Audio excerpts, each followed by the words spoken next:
Red Deer County Council to order. The time is 9:30. The first business is our agenda. What is your wish? Councillor Moore. Good morning, Mayor Wood. Good morning, everyone. Welcome to our visitors in the gallery today. Mayor Wood, I'm wondering if we could discuss 5.2 before 5.1, because I believe the borrowing bylaw may frame our discussion as we look at the budget amendments. If Council would have any objection to that. Okay, so that is your motion. Discussion? Say no discussion. All those in favor? Carried unanimously. Continuing on to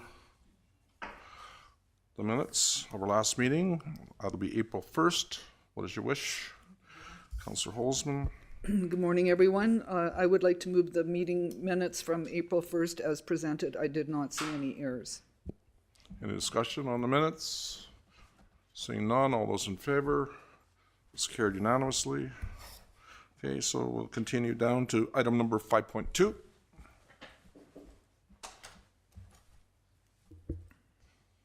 Good morning, Mr. Dietrich.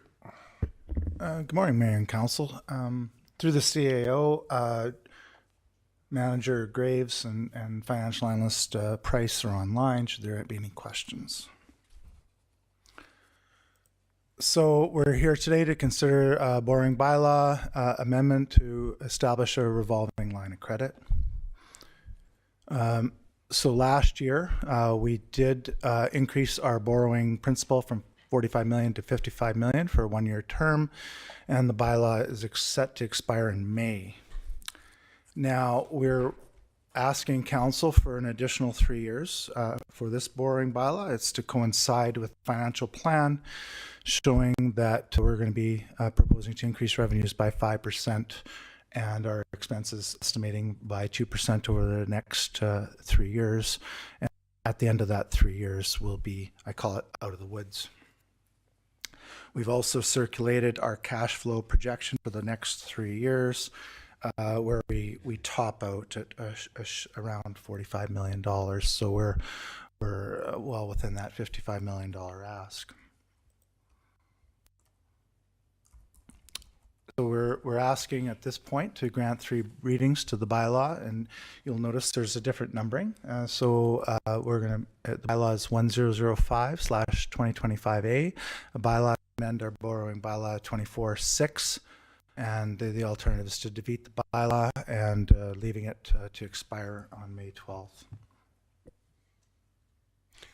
Thank you for your report. Are there any questions of administration? Councillor? Yeah, a couple questions, Mayor. We'll go see if we can go a couple rounds. First, no, you've got an advertising thing in there if it's over 3 years, and I see in the recommendations you want us to pass all 3 readings today. So, what is the advertising requirement fit into us doing 3 readings today? Because it's a line of credit and the term is under what's required under the Act for advertising, this won't have to be advertised. Well, this will not have to be. Thank you very much. And I guess the other question I would have, slip it in now. I thought our maximum allowable borrowing was in the 90 million. You only want to go up to 55 million. Is that where I'm? So we're nowhere near our maximum allowable. Through the CAO to Councillor Massey, the maximum allowance is all debt. So we're talking, we do have some borrowing. Okay. But that said, we're well within our borrowing limits, and it is just a line of credit, and it's what we're projecting for the next 3 years. We've used a line of credit for as long as CAO Herzberg has been CAO. Okay. Thank you. Those are my questions. Councillor Moore. Thank you, Mayor Wood. I went through my notes, and I think in November we talked about, or Mr. Graves talked about, the path to sustainability. So my question is, borrowing more and tying the next council for 3 years, how does that help our path to sustainability? Mr. Dietrich. Through the CAO to Councillor Moore, as laid out at our budget, and we started in 2024 budget cycle. We put forward a 5-year plan, and the 5-year plan showed that we'd have heavy debt reserve usage for the first 4 years. Our plan at this point is to come out of the woods, and Mr. Graves' use of term operating funds available for capital, and I think council refers it more of an operating surplus. And so right now we are showing an operating surplus this year, a sizable one, but it's still not enough to fund our capital. And so for the next 2 years, yes, we will be funding our capital from reserves, but we will come out of the woods, and that is being projected in the 5-year plan put forward. So the path to sustainability is council. We are projecting, first of all, we made one assumption, is that there be no service level increases or decreases. So council has if you want to come out of the sustainability, we cut services. So, stop paving roads, stop doing things. Or we do what we're doing, and we're proposing a status quo. So we proposed a 5% revenue increase, which showed that we'd increase our taxation by 3.5%, and we projected growth by 1.5%. And we proposed that our directors would limit operational increases by 2% annually. We were lucky enough through, as you heard in a committee level, is that our growth exceeded the 1.5% target for last year, and that's wonderful. So it all puts things better when we go to talk about the tax rate bylaw in 2 weeks' time. That said, there's all sorts of options available for council, and that's at the tax rates schedule. Most of you are aware, we have invested over the last 5 years $60 million in investments. So you look at the broadband, 20 million, land development 20, and more or less I'm talking, and then of course the Red Deer Regional Airport. So we have invested our reserves to fund future growth opportunities. Those are long-term investments, and that took a hit on our cash position, and so that required us to use more line of credit on that. So our proposal, is for 3 years, and after the 3 years, we'll reduce our need on the amount of line of credit. We'll still need a line of credit. It'll be reduced back to more historical norms of maybe $35 million or so. But that's the path is that we put forward, was the 5% assumption in revenue increases and 2% cost increases on an operating basis. Thank you, Mr. Dietrich. May I ask another question, or should we go round two? One more question. Thank you. So, Mr. Dietrich, Director Dietrich, what would be the risk if we left it at the 45? We would be okay. Looking at our cash flow projections, we would be okay in 25, getting uncomfortable in 26, and we'd be in dire problems in 27. So, if council so chooses, you could go to a lesser term and hope that our finances end up in a better situation, and we won't have to increase to that full 55 million in 27. But it looks from the cash projection provided for you by Mr. Graves, we'll be fine in 25 and 26 at a rate of 45 million. Thank you, Director Dietrich. Councillor Ramsey. Yeah, thank you, Mayor. Just for clarity, this one from last year was already at 55 million, correct? That was last year's, yes. Yeah. We had increased it last year, but only for a 1-year term. Oh. Yeah.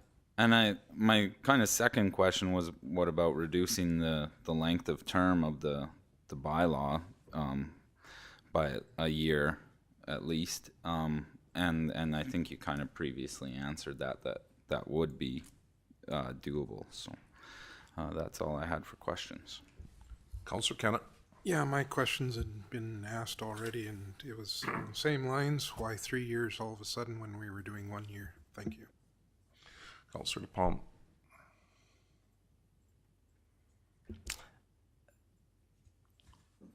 Yeah, my question's been answered. Everybody has pretty much the same question, so. Thank you. Councillor Holzman. I had a similar question. However, the question I would like to ask is, if we do set it for a 3-year term today, at any point we can defeat that bylaw and introduce a new one. Is that correct? And I'm looking through the CAO. I'm looking to Manager Rodwell, but I believe somebody who voted for would it be someone that voted for it would have to defeat it, or in a new council coming, can they bring it forward? A Rodwell. bylaw can only be repealed in the way that it was originally considered. So 3 readings of a bylaw to repeal would be required to repeal this bylaw. Thank you. Okay, we all had an opportunity for questions. Is there any more questions for round 2?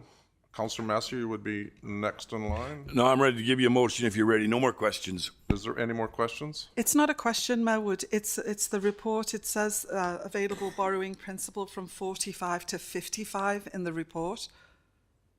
The report I have in front of me. So what is the number? I'm a little confused. Just need clarification. Mr. Second Dietrich? Through the CEO to Councillor Moore. Yeah, the report said 55 million is what we were proposing for a 3-year term. I guess it was in respect to Councillor Ramsey's question said we were already at 55, when it's actually we were at 45 and we're going to 55, so there's a 10 million difference. Just want to clarify if that's the case. Maybe I've misread it. Mr. Dietrich? I'm just looking at the report, and in 24 we did contemplate up to we were at 45. We asked for 55, but you went with a 1-year term versus a 3-year term at 55. And I'm looking to Ms. Rodwell to see if that's the signed bylaw, and I'm just looking for her for clarification. Ms. Rodwell. And if we need a few minutes, we can break. The original bylaw is included in your agenda package. It's 2024-06, and it's labeled on your agenda as original bylaw. And it says in section 1, principal sum of 55 million. So we're at 55 already. Thank you very much. Okay, thank you. No, is there any other questions? Okay, I'm looking for a motion, Councillor Massier. Yeah, Mayor Wood, and I think proper business for staff to do their job. There's cash flow fluctuations over the year. I mean, taxes come in and they're great, and bills get paid and they dip a little bit. And for them to do their job, I don't think giving a 3-year line of credits out of line, they don't necessarily have to use it all the time. So instead of going through this procedure every year to renew a line of credit, I think 3 years is a very reasonable amount to ask. And so I'll move first reading for this change, which really says we'd like to maintain our line of credit at 55 million and have it expire in 3 years from now. So first reading, Mr. Mayor. Thank you. Councillor Moore. Thank you, Mayor Wood. So I would speak in opposition to my colleague's motion. I do not believe we should be saddling the new incoming council in October with a decision like this. It is easily reviewed every year. We did it last year. We're doing it this year. The world is, let's say, in a turbulent place right now. Interest rates would be coming down normally, and they may well do. So the strategy that we have, it actually is counterintuitive to me, because we're told it's temporary, but we keep pushing it for longer and longer. So I would support 1 year review with a new council who can look at the state of affairs after the election. It would not be fair to saddle a new council with our decisions when we don't have to. We've been told we would be okay. Thanks. Thank you, Councillor Ramsey. I support the bylaw. You know, we need that overdraft available just with how our cash flow works. You know, and we've talked about our projections and the direction we're headed. I do have a bit of trouble with the length of time without it being reviewed the full 3 years. And so with that, I would like to make an amendment that for the new bylaw, instead of May 12, 2028, it'd be May 12th, 2027. I think just based on our projections, I would be comfortable going the 2 years out, and it gives staff the flexibility to do their work, knowing that this is still going to come back when we're at that time where we're hoping things are kind of turning around a little bit more. So, I think going that extra year just based on the projections is not needed, and if we get to that time and the new council has the opportunity to review it, I think would be a little bit better than extending it the extra year. So, Mayor Wood, I'd give 2 years as friendly if allowed.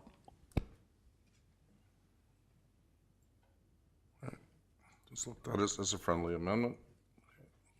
Okay. Continuing around the table, Councillor Kennett. Yeah, I agree. 3 years is a little too far.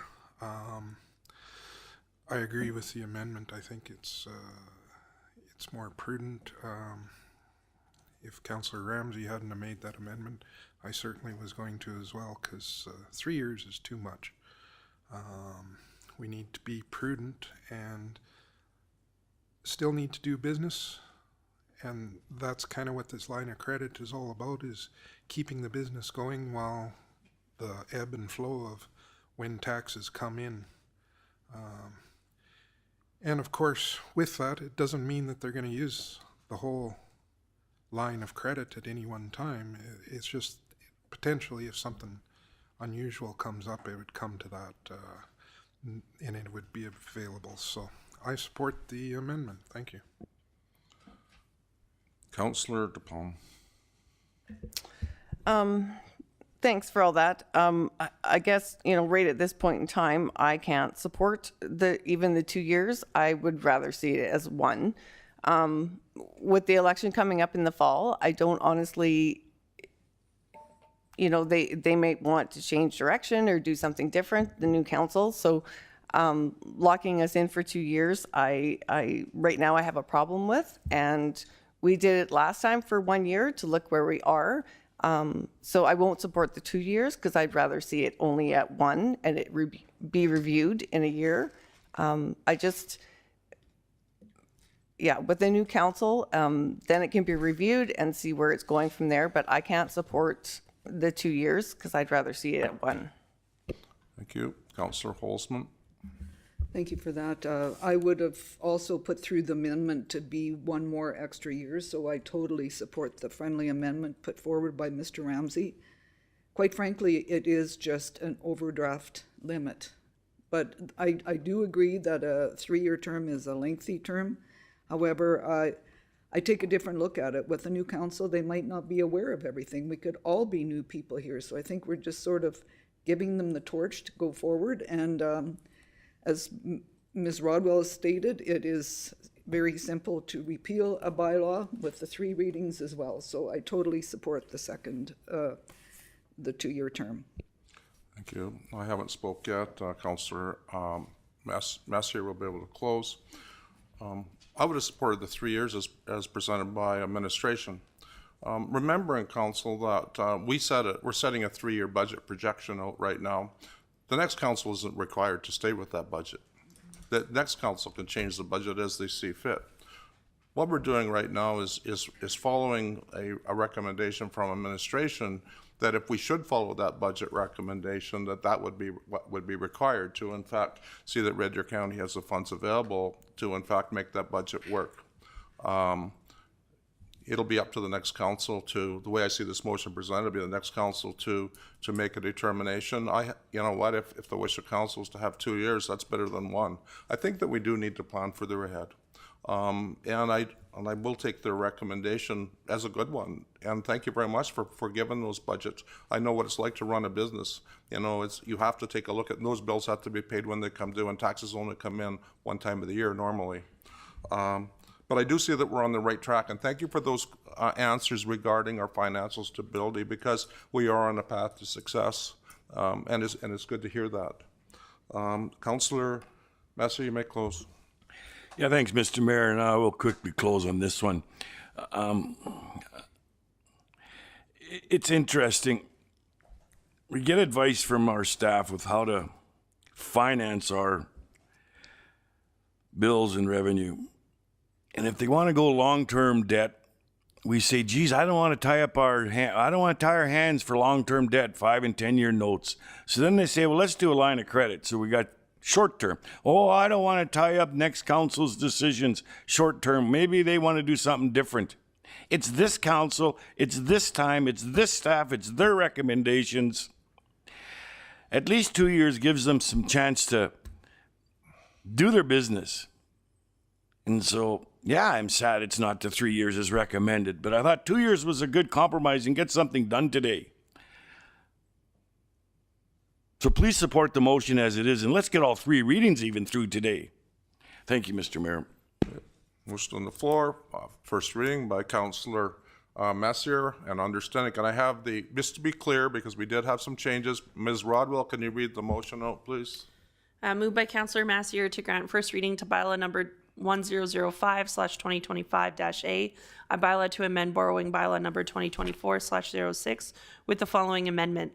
Section 1 by deleting May 12, 2028 and replacing it with May 12, 2027. Thank you. We've all heard the motion for first reading. All those in favor? Opposed? Councillor Moore, Councillor DePalm opposed. The motion has been carried. I'm looking for a motion for second reading. Councillor Holzman. Yes, I would move second reading to the borrowing bylaw as presented. Any further discussion on second reading? Seeing no discussion, all those in favor? All those opposed? Councillor Moore, Councillor Palmer opposed. Motion has been carried. Councillor Messier. I'll risk it. I'd like to move third reading at this time. And once again, if we don't pass it at this time, it's going to be a few more weeks, which is starting to push our commitment at the bank. And I'd hate for the bank to call our note on a line of credit when we can get business done today. So please support me to get third reading at this time. Other discussion? I agree with Councillor Messier. It's evident that the way the votes are going here today, that this motion will pass, whether it's today or next week. Let's not tie our hands at the bank. All those in favor? Those opposed? Councillor Kennett, Councillor DePalma, Councillor Moore opposed. Motion has been carried. What has to be The unanimous? motion's defeated. Yeah, it has to be a unanimous Okay, vote. my mistake. Our motion has been defeated. Okay. We'll then go to the next item. I'm just going to make a note quick before I. And Dana DePaul. Okay, continue on to the next item. We did them in reverse before, so we'll go back to item number 5.1 on our agenda. That is the 2025 spring budget amendment request. But thank you, Mr. Dietrich. You'll go ahead. Yeah, thank you, Mayor and Council. As with the last report, we have Manager Graves and Financial Analyst Price online, should there be any questions.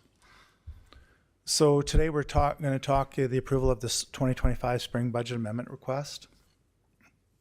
So we have circulated a number of documents prior to the meeting, including the net amendment summary, the overall consolidated budget, net service level budget, and the capital plan.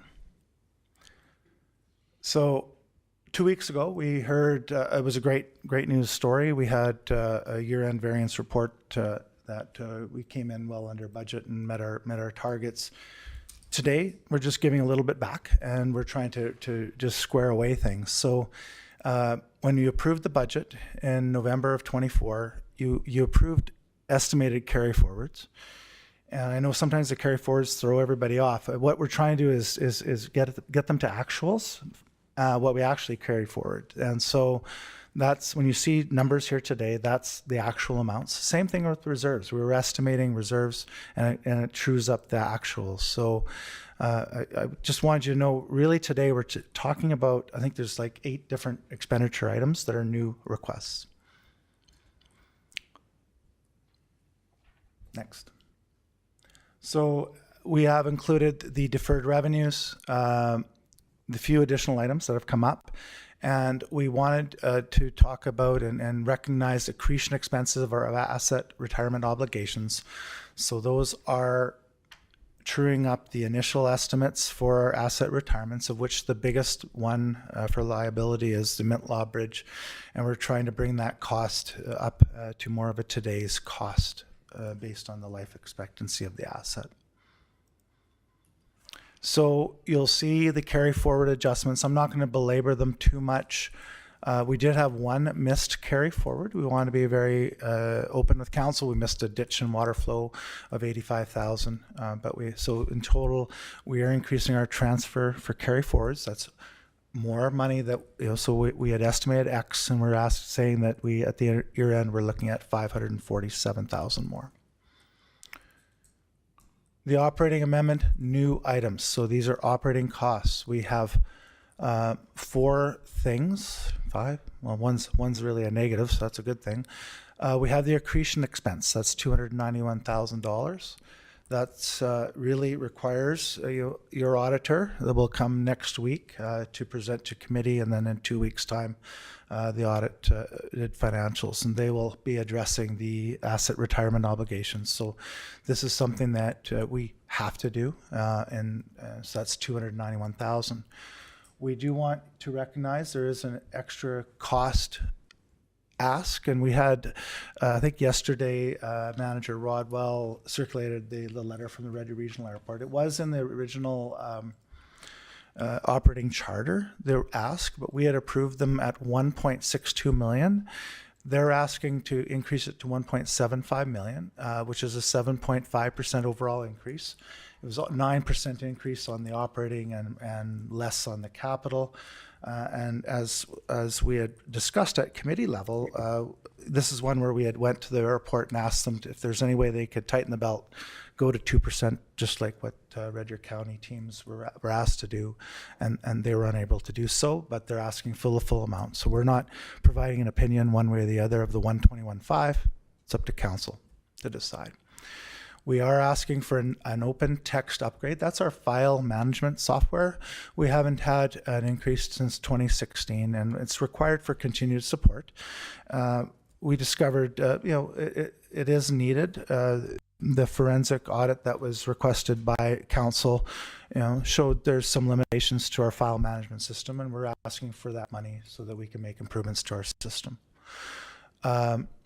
Some minor increase to fire services, our contract services, and dispatch fees and various. As you're aware, contract services are provided, Sylvan Lake, Innisfail, and then dispatch is provided by another provider, $15,000.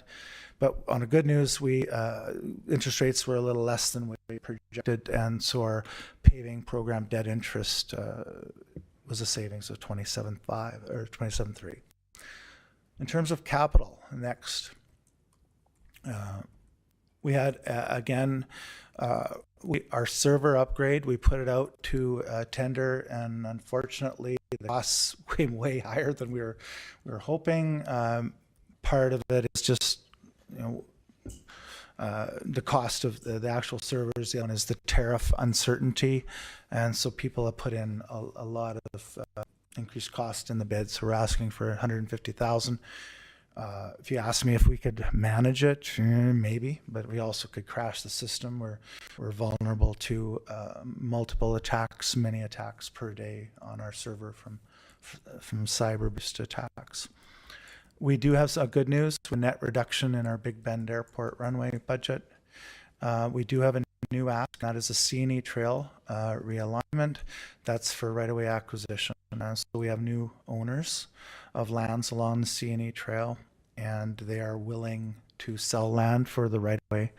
And that is one where C&E trail long-term is at risk to falling into the Red Deer River. We have to have a plan in place should that bank shift. We need to punch the road further to the east, so that is a needed project. And again, if we don't pass it, it puts us at risk, because let's say the landowner may change his mind, and then we have to go through expropriation, and that takes a long time and has costs as well.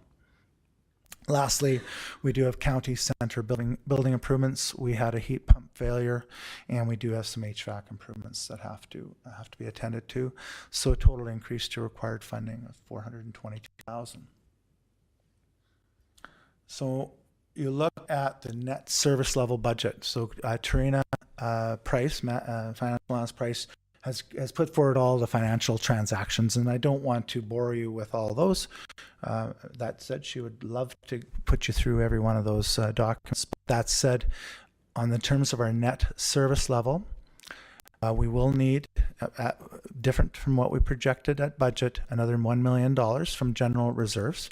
Keep in mind, we had a good news story last week of many millions of dollars in savings from last year. So we got a bunch of money last week and 2 weeks ago, and now it's giving a little bit back. So we're talking $502,000 in funding available for the operating. That's our surplus. Our operating surplus is being reduced by $502,000, and an increase to the capital plan of $554,000. So an increase in funding from the general reserve of $1.057 million. With that, we're asking that you approve the 2025 spring budget amendment request as presented. And of course, there are all alternatives. You can vary the amendment requests. You have your right to look at every one of those new programs and have debate and discussion. Thank you for the report. Questions? Where did I start last time? Councillor Massier? Start with Councillor Moore this time. I beg your pardon. Thank you for the report, Director Dietrich. I'm going to ask a question of process. Would we be able to look at these individually?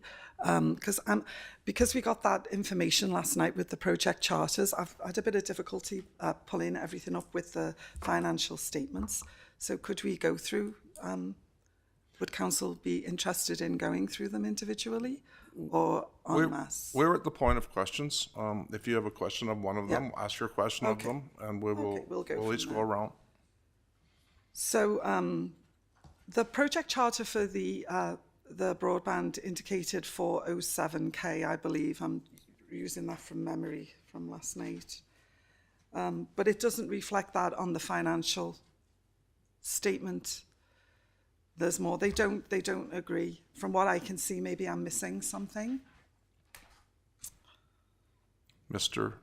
Dietrich? Through the CEO to Member Moore, I'm just going to confirm. Give me 2 minutes to confirm with financial analyst Price regarding that query. Thanks.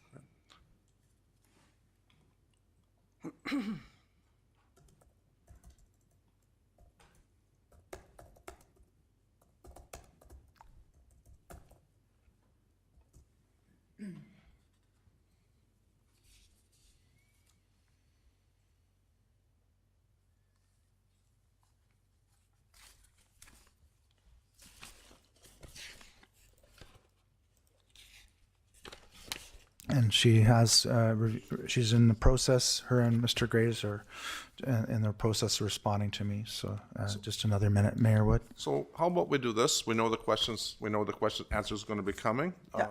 I'll give you an opportunity to ask another question. Another question. Thank you, Mayor Wood. So, yeah, and I think the budgeted amount was 783, and then there was something else on the statement. I just managed to get it. So I'm a little bit confused with the airport because we approved an amount in November, and for whatever reason, the city preempted and have agreed another 121. I think we were specific in our discussions at that time that, because times are tough, everyone has to do the best they can and sharpen their pencil. So, and I do remember a conversation that if they needed more, that they would approach us or let us know. So what was the process there? Like what happened that, because we are in a difficult position because our esteemed colleagues in the city have agreed to something and we are supposed to be partners. Mr. Dietrich. Through the CEO to Member Moore, I think it's a case of just timing of a budget approval. Red Deer County is always ahead of the city in terms of budget approval. It did catch us a little bit off guard with the city, with their budget deliberations, we were anticipating that they would hold firm to the original budget approval amount. But the city, and I don't know what happened at the RCC level, whether that was discussed, I'm not certain, but at the end of the day, the city approved the higher amount, and now we're playing catch up and that. So it's just a matter, and I think from now on, and I'm looking to CEO Herzberg, I think I don't know how we want to address it. Like, we are always ahead of the city in terms of budget. Perhaps we should have it at RCC sooner. So my recommendation is that we have this conversation before we even go into budget. It puts us at a weird spot, because we as administration thought that the city wouldn't grant the extra money, but they did. And in your opinion, Mr. Dietrich, if we just stayed with our original approved budget without this amendment, what would be the risk or ramification to us, if any? Mr. Herzberg? Yes, through to Mayor and Council. It's difficult, because I think what you're asking is what it does to our relationship with the city, which I can't tell you that. I don't know. I would like to suggest that in future budget iterations that there's certain elements you're dealing with. Typically now it's $80 to $100+ million a year budget, and some of these items are not necessarily very large, but they're very much political items. And the funding for the airport is not something that staff have control over. So when we're asked to maintain, or we tell you we can commit to maintain our costs of service of the same levels of service at a 2% increase, we go ahead and do that. But if there's an ask from external that sits, in this case, in the planning and development area, one could later on look at that line in that area and say, well, you didn't stay within the 2%. But for the director in that area, they had no control. It was an external piece. So I think for clarity, it would be wise for both communities, both municipalities, to somewhat consider that as an item. It can be a little bit of a handcuffing situation, but you may want to commit to what your funding amount is for an upcoming year, sort of a separate resolution. It could come through RCC and maybe prevent this uneven amount. It's not the first time it's been uneven. In the past years, capital, the county has spent more on the capital side than the city has. So it's never, council shouldn't feel like it's perfectly equal every year, all the time. It does have that ability to vary, because both municipalities have that ability as they sit themselves to decide how they're funding things like that airport. So that's just a bit of sort of, I can't answer as to the speculation of what it does in terms of RCC, the Regional Collaborative Committee, or the city and ourselves. That's for council to contemplate. But I think it's appropriate to have this consideration in the amendments before you for council's consideration, because it is really outside of the control of staff. Thank you. And whenever administration has the answer to the first question, if they don't, we'll just continue on with questions. Through the CEO to Mayor and Council, we're a little perplexed. We have original approved budget. The 2024 budget was $9.1 million. We originally projected $783,000 to be remaining in at the end of the year. We're updating it to $1.19 million. That was carry forward. So we're not increasing any. It's just the carry forward. That is the only adjustment that so again, the team is a little perplexed regarding that question. Perhaps I could try to answer it. Go ahead, sir. I believe in the previous fiscal year, an estimate was made as to how much of the project was going to be completed in that fiscal year. The change in the number here is if they've checked, then I'm confident saying it's simply a reflection of the work that was not achieved last year that has now moved into this year, because it does relate to provincial and federal grant funding for this project. So It is there because it was not completed, but the commitment for the county has been to complete that project or risk not finishing your phase one of your broadband project and giving back money to the federal and provincial government. So a lot of that money carried forward is matching amounts for them. I think we're at about approximately 1/3 of the costs that are there, and it is not reflective of new costs for the project. It's just reflective of the costs that were not achieved or not completed in the last fiscal year. So they're coming forward into this year as we feel that the commitment still needs to be considered, or council needs to reconsider that commitment and think about the impact of the lost grant funding and the incomplete project. Thank you. Councillor Ramsey. Yeah, I guess just going back to the airport for a little more clarity, not like in the project charter, we approved 1.6 in the original budget. So was the original ask for 1.7 and we cut it back, and now one municipality approved that full amount, and now we're being asked to match. Mr. Right. Dietrich.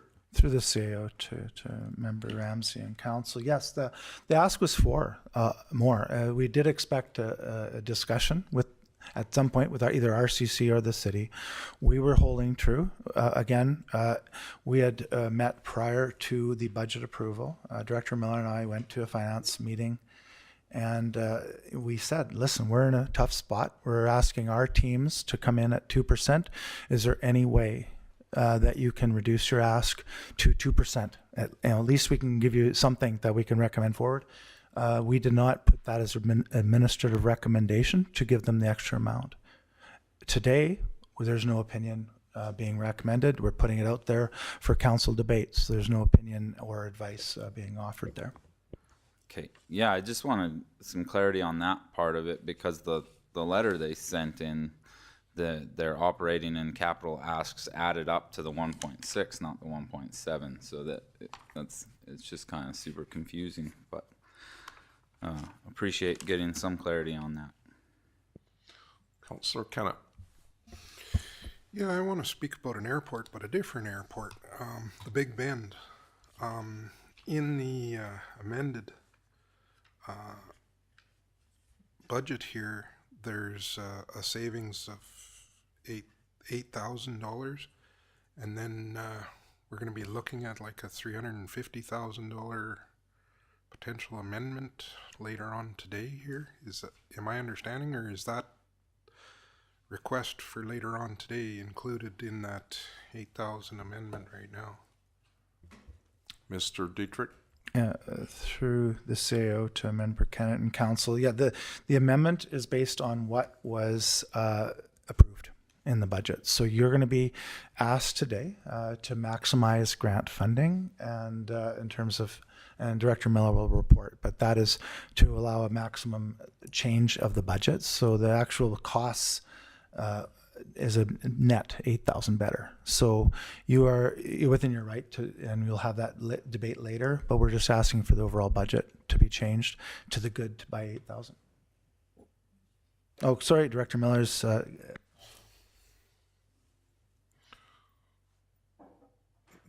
Councillor Kennett, do you still have further question on this matter? I think she's getting information. Okay, perfect. Ms. Miller. Through the CAO to council, with respect to the $8,000, Mr. Dietrich would have to get more detail for that. But with respect to the project, which I'll go into with the next item, we are actually proposing to continue to be well within budget, not looking for more budget dollars. Okay, so that's already thought of in this amendment. Is okay. Thank you. Councillor DePalm. Thanks. So I guess about the Red Deer Airport, that has kind of been already gone over. I guess my understanding was they were to come back to us and we were going to go over it, but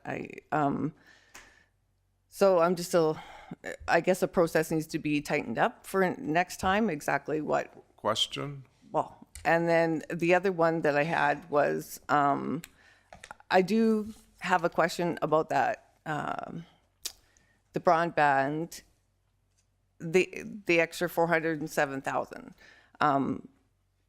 I looked at the charter, that 407 is not on there.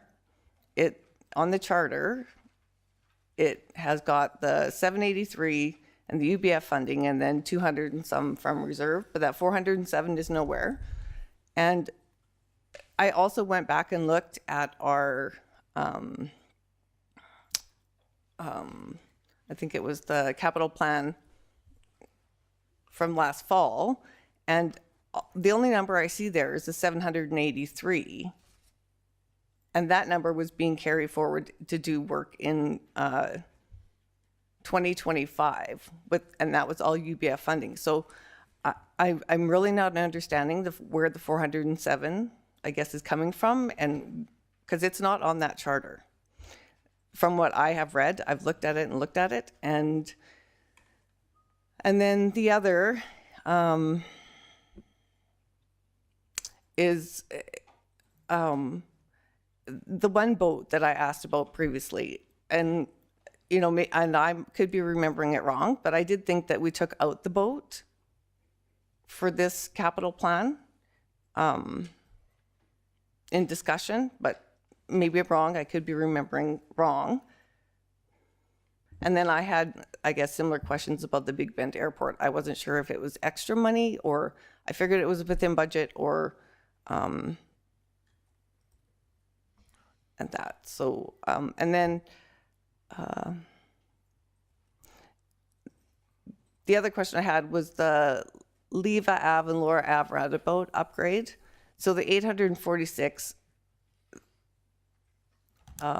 that's being, I guess, credited, is that because it's all being covered 100% by tech? So I hear multiple questions there. I wasn't sure whether Mr. Hertzberg had his light on for the first question or whether Mr. Dietrich is going to take it. You folks decide. Mr. Hertzberg?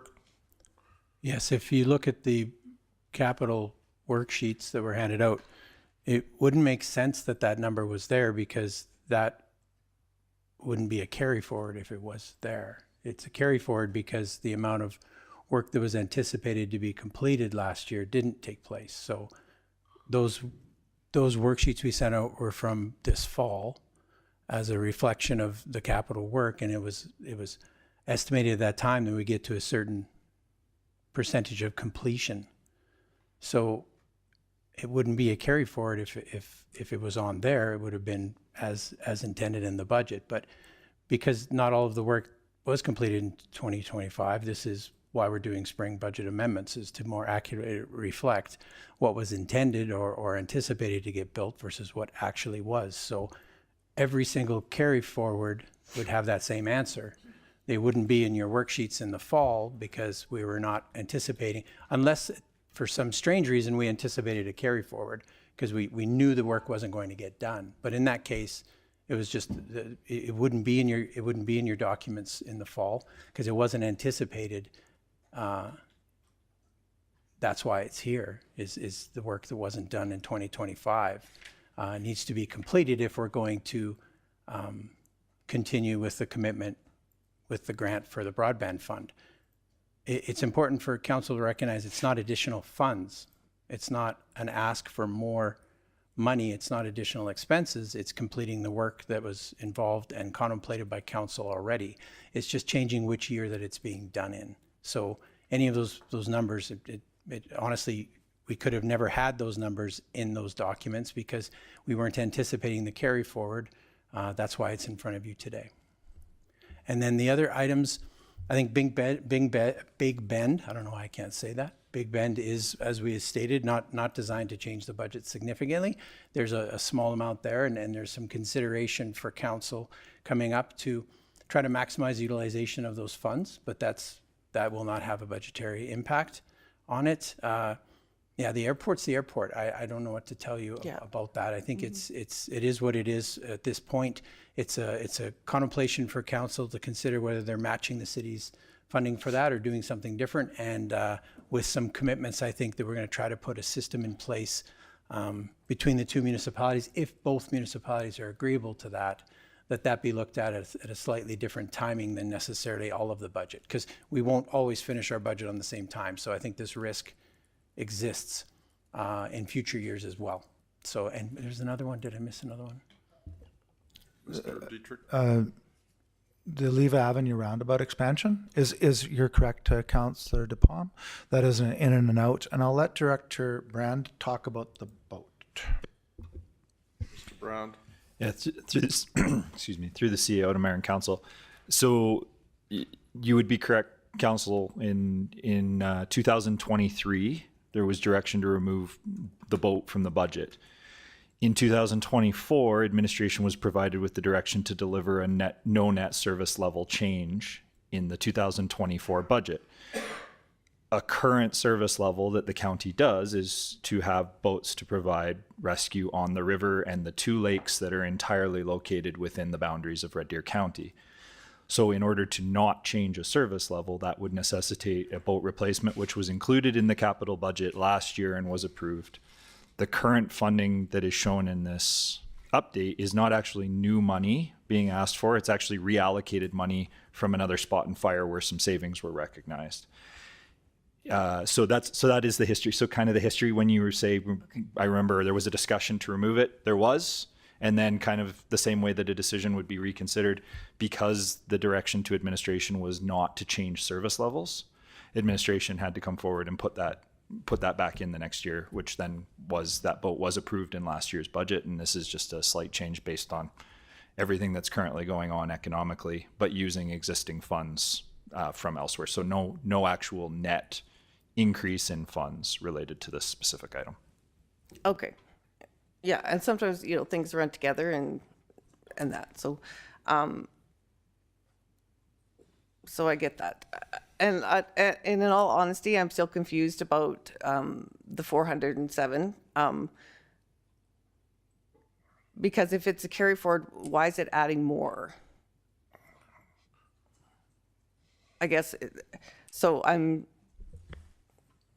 I still have questions about that I'm not understanding how it changes. If it's carried forward, why isn't it just the same number? Shouldn't increase the amount then. Mr. Hertzberg? So it adds because the money that was intended to be spent in 2024 was not spent. So when we finish the financial statements, as you've seen fourth quarter variance reports, the work was not completed. And so the money wasn't spent last year. So we're proposing it be spent this year. I don't know how else to necessarily explain that. It doesn't change the overall cost of the project. What we're doing here is changing which year the project is being completed, because it will all be completed in 2025. So the amount that's coming forward was intended to be spent. Had they achieved their goal in the previous fiscal year, it wouldn't be here, but they didn't. So they need to finish that project this year. And so this money's coming forward, unspent from last year, and proposed to be completed this year. And again, it relates to commitments with the provincial and federal government for the grant funding for the UBF program that we were successful with. Okay, thanks. Councillor Holzman? Well, I did have questions around the Red Deer Airport, but they were answered. And a question that I have, and it goes back to when we did this in GPC last week, it was just on the roads. That carry forward was added in there to Mr. Campbell. I see that that's been brought forward so that that's easier reflection. And then one other question, from what I see, all of the capital projects that we did put out for tender have come in that we do not have to have a budget amendment at all for just a few things, correct? Thank you very much. Can I get use your microphone, Mr. Campbell? Thank you. Through the CEO to Mayor and Council, that's correct. Councillor Holzman. Thank you. Councillor Mastriop? Thank you, Mr. Mayor. 2 questions. First one is on that new accretion expense. Now, it seemed like a big one, but I do believe that that's a non-cash expense, much like amortization. It shows on the books, but you're not writing a check to someone. Mr. Dietrich? Through the CAO to member Massey and council, yes, it's a non-cash transaction. Thank you very much, and that was a big one on that one, so I appreciate that one, and we'll have the money available when needed. But okay, and the second question is back to the airport.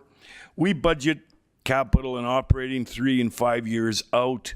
Looking at the charter, this is a one-time ask to go to 1.7 million.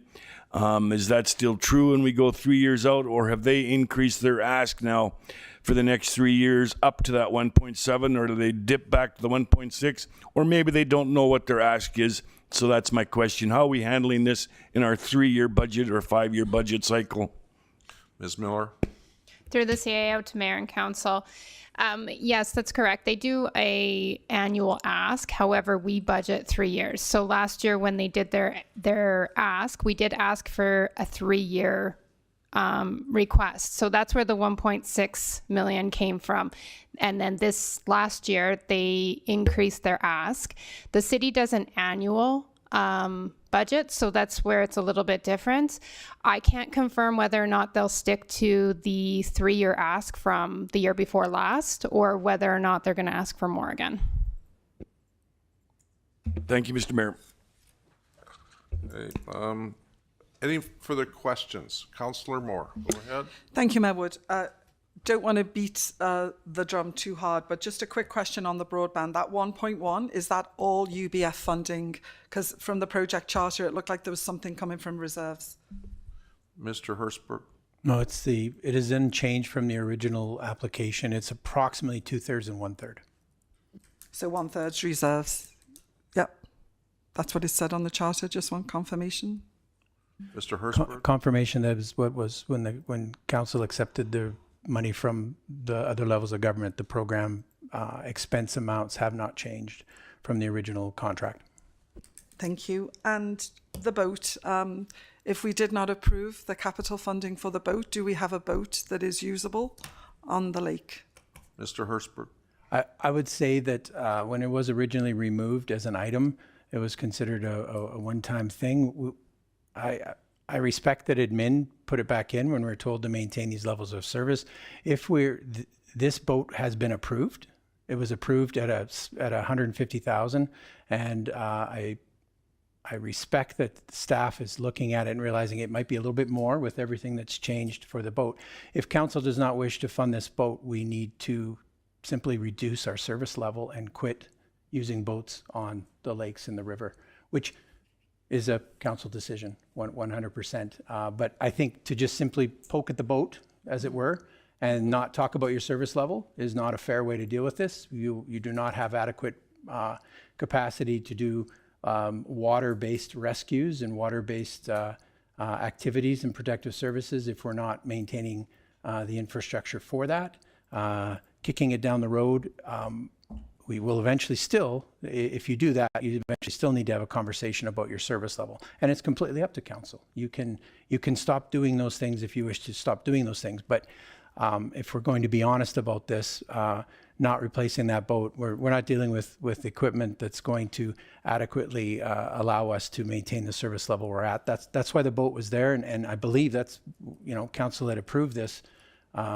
And this amendment was really only for $10,000, and now it seems as though we're reconsidering the boat entirely. So, further questions? Any further questions going around? Councillor Ramsey, Councillor Kennett, go ahead, sir. I hate to ask on the boat again, but I think the charter says 2 boats actually, doesn't it? Is it 3? Mr. Hertzberg? yes. So what we're talking about is several boats that are being utilized and moving to a more capable river boat instead of those 2 boats going to a more expensive boat or a more capable boat instead of having 2 boats that are less. Is that Mr. Brown? Yeah, through the CAO to mayor and council, that'd be correct. So it's replacing 2 with 1. Understanding that there are 3 in the fleet. The third one, The third one, while less than ideal, is I guess seaworthy, if you will, for minor things on lakes, but is not river worthy. It will not traverse the Red Deer River. It's just the nature. It's the nature of the way that the current boats are built. They're outboard jet motors, and they do not work in the current framework. It's moving to an inboard jet. Just there's some significant operational challenges that come up with that. So there's 3 in the fleet, replacing 2 with 1 and maintaining the one other one as it's actually stationed out west, and so it's a Glenifer Lake, essentially dedicated response on Glenifer Lake. Good. Councillor Palm? Councillor Holzman? Councillor Massier? Councillor Moore, started with you. Okay, I'm looking for a motion. Councillor Massier? Yeah, I mean, I heard we'd like to discuss some of these individually, but no one wanted to do that. So I'm going to go with staff recommendations, and we go full bore accepting staff recommendations on these spring budget amendment. And since we're past questioning time and I have a motion on the table, I'd like to discuss a couple of them. And one, I think, staff, you did a great job on that boat. I'm actually disappointed that we're going to have a couple of good boats and not 3 or 4 boats, because we also have a Pine Lake. And no, we probably don't need a dedicated boat out there, but it is nice having a boat available if we need something to rescue on Pine Lake. And I agree that we need to maintain or cut our service levels.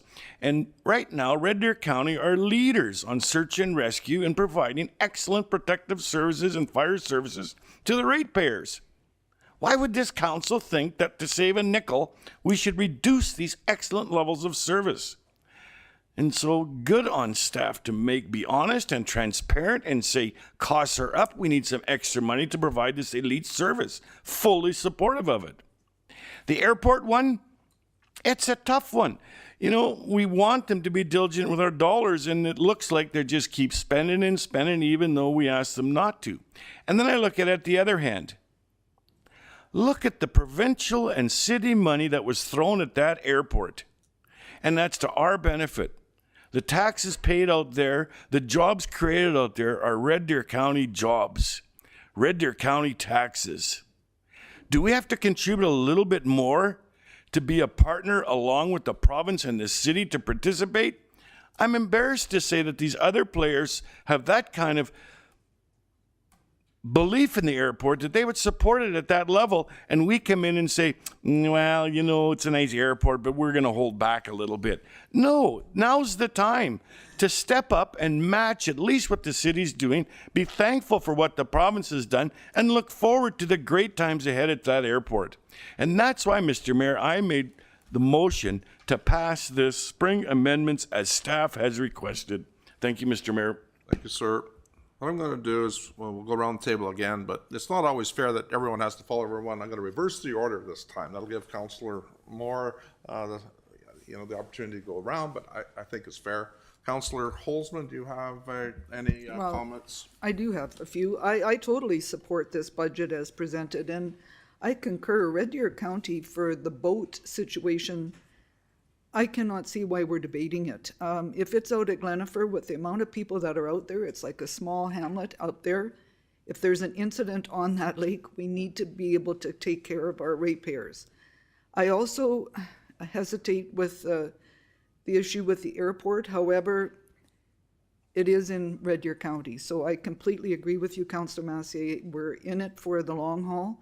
And both the government, we should be thankful that they have given us the amount of money that they have. And we are partners with the city, albeit that we've always said, does it have to be 50-50?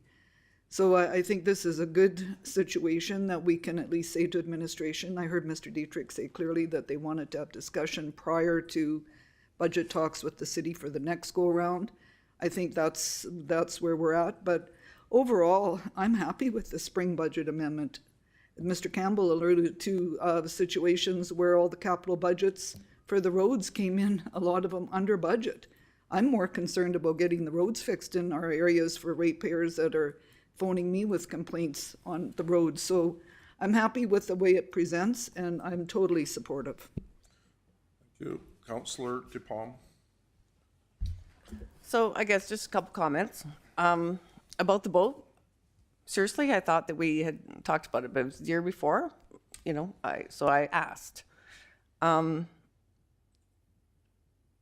I get that, you know, everyone has worked hard on this and some of this stuff has just happened and has to be dealt with. But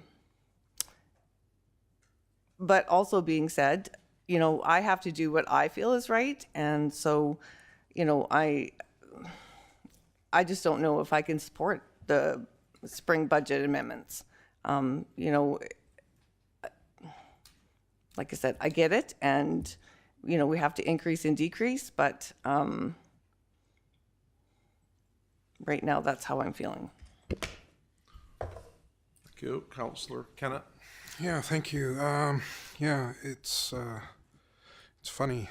I guess my boat's no good with the outboard jet engine on it. What I heard here today is this is a service level increase, but it's not an increase, it's a change.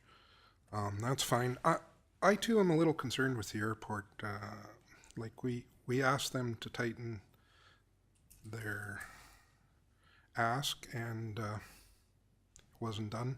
I don't recall at RCC we ever voting on anything that said, yeah, we're going to go with the full ask. I just remember hearing their report. So yeah, with changes and stuff like that, it's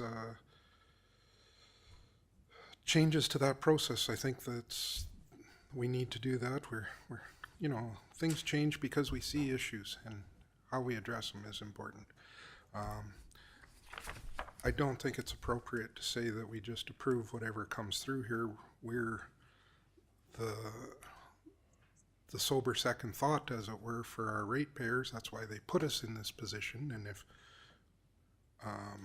we don't ask questions, that's no good for the citizens either, quite frankly. You know, it's staff tries really hard, and sometimes we sit at a different situation than that. So I understand all the questions that have been asked today, and I am really appreciative that the roads and whatnot, which I think is our number one thing almost, it seems here, has come in under budget, and they're able to look at other things. So yeah, I'm kind of torn on this one, quite frankly. Thank you. Councillor Ramsey. Yeah, thank you, Mayor Wood, and yeah, all the work that's gone into this and the questions, and you know, certainly recognizing we're not reworking the whole budget. We're doing an amendment. It is challenging when you see the number going up, but certainly recognizing we had the report previously regarding you know, our fourth quarter variance and some really positive news there, but Mr. Graves did inform us that would result in the carry forwards that we're seeing in this budget. So, you know, not entirely unexpected, I guess. And you know, I agree with the service level questions on protective services, and certainly the airport is a challenging one as well. And I think, you know, that's our job, especially when we're seeing these budgetary restrictions or challenges. I think we need to be critical of our service levels and look at those pieces. And you know, the budget amendment isn't the time to do that, but certainly you know, I think going forward, I think it's been a couple of years now since, you know, we reviewed some of the things like the protective services fleet and stuff like that. So, you know, I think that's the good work we can do to make sure, you know, we're looking at those things from time to time, and providing the service level that we feel is adequate. And, you know, as budgets get tighter, there may be some areas where we need to make some changes. And I think, yeah, that's certainly, as it's been suggested today, that's our job to stay on top of that and look at those service levels. So certainly committed to that moving forward, and I can support the amendment as presented today. Thank you. Councillor Moore. Thank you for the reprieve, Mayor Wood. It's my turn now. So great discussion, great report, and what I have to say is with the ultimate respect to the work administration has done. So I struggled with the budget in November and could not support it because of, in my opinion, the concern of sustainability and our path thereto. This amendment would increase our debt and therefore, for me, put our path to sustainability that much further away. I want to address a couple of items that really spoke to me. The airport. I am prepared to not accept the amended amount from the Red Deer Airport because, as has been stated in the past, we have contributed more than the city. And I think we need to send a message that, you know, we had a budget and we gave opportunity for new information and we didn't get that. So I'm prepared to risk that relationship and speak to my colleagues at the city to explain why, because times are tough. The boat. I know we've talked a lot about the boat and safety is important. It's not like we don't have boats. I'd like a new car, but I'm really struggling right now with the reality that everyone is facing, including our taxpayers. It's really hard to make it. Look at the price of groceries. You know, maybe we lead by example and use what we have. And if that is a reduction in service level, that's the tough decision we have to make, although the jury is out on that, as been in the discussion. It brings back, you know, the old wartime saying they had in the UK, make do and mend when times are tough. And times are tough. We can, you know, maybe not address that, but they are very hard out there for our taxpayers. The broadband. There's a lot of unknowns still with this project. I have lots of questions that remain unanswered, and our public is starting to ask questions. So, you know, I'm not sure about that. I'm not, there's so much I don't know and a lot I can't share. But that makes me, you know, I look at that 1.1 and I know it's dependent on the grant, but I've just got so many questions there. So with that, I will not be supporting the amendment to the budget.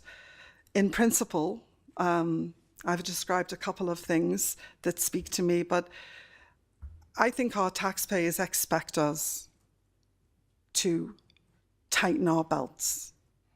They expect us. And it's so easy to sit here and just say yes, because they're all nice to haves. But there's some tough decisions here. And for those reasons, I will not be supporting this amended spring budget. Thank you. I haven't spoke yet, and the mover was Councillor Master, so I will speak, and Councillor Master, you can close. I've heard from Council. I'll try to sum up. We've heard from Councillor Moore last, and we all heard her concern over the finances of Red Deer County and the money that we're spending and the increase to our budget. I've heard from Councillor Kennett talking about the boat and others, and concern that we may have a level change or and more cost than we might have anticipated. And I've heard others talk, you know, various items. I've heard people support this budget wholeheartedly, amendment. And so I'm trying to sit here as mayor and try to say how I'm going to vote. What I'm going to say is that I believe that we've had a lot of questions to administration regarding this amendment, and they have been answered. I truly understand that there are times when we don't finish a project, and this multiple times, it's happened so many times over the years, that we in fact have to complete those projects, and so those projects are carried forward into the next year. And I heard that explicitly about the broadband. We've heard about the boat multiple times over the years, and trying to figure out how we're going to save money. You know, I try to think, can we save some money and not have a boat? You know, it's not like it's new in our budget. It was there before. But on the other hand, would we not provide the fire truck if it was necessary to give our people safety? And I look at the boat as no different. In fact, I actually kind of think it's kind of ingenious that they're, in fact, it's actually probably a service level decrease, not an increase, to see 3 boats with 2, but looking at them tightening their belts and trying to figure a way to reallocate from their own budgets. I look at that as positive. I'm trying to think about the airport itself at Red Deer. Extremely important. This airport is on a path to success. Seen significant dollars from the provincial government, seen significant dollars from both the city and ourselves over the last number of years. Just at their meeting here a few days ago, and was able to get an update to see that their terminal is now ready. They're close to being able to see planes flying out of there again. We're following this next year when the road is constructed. That they will have the ability to see 200 acres of prime land come on stream. The potential for jobs and investment into this region and this airport is extremely important for us. And so we're talking today of $122,000 that we may have a difference of opinion with.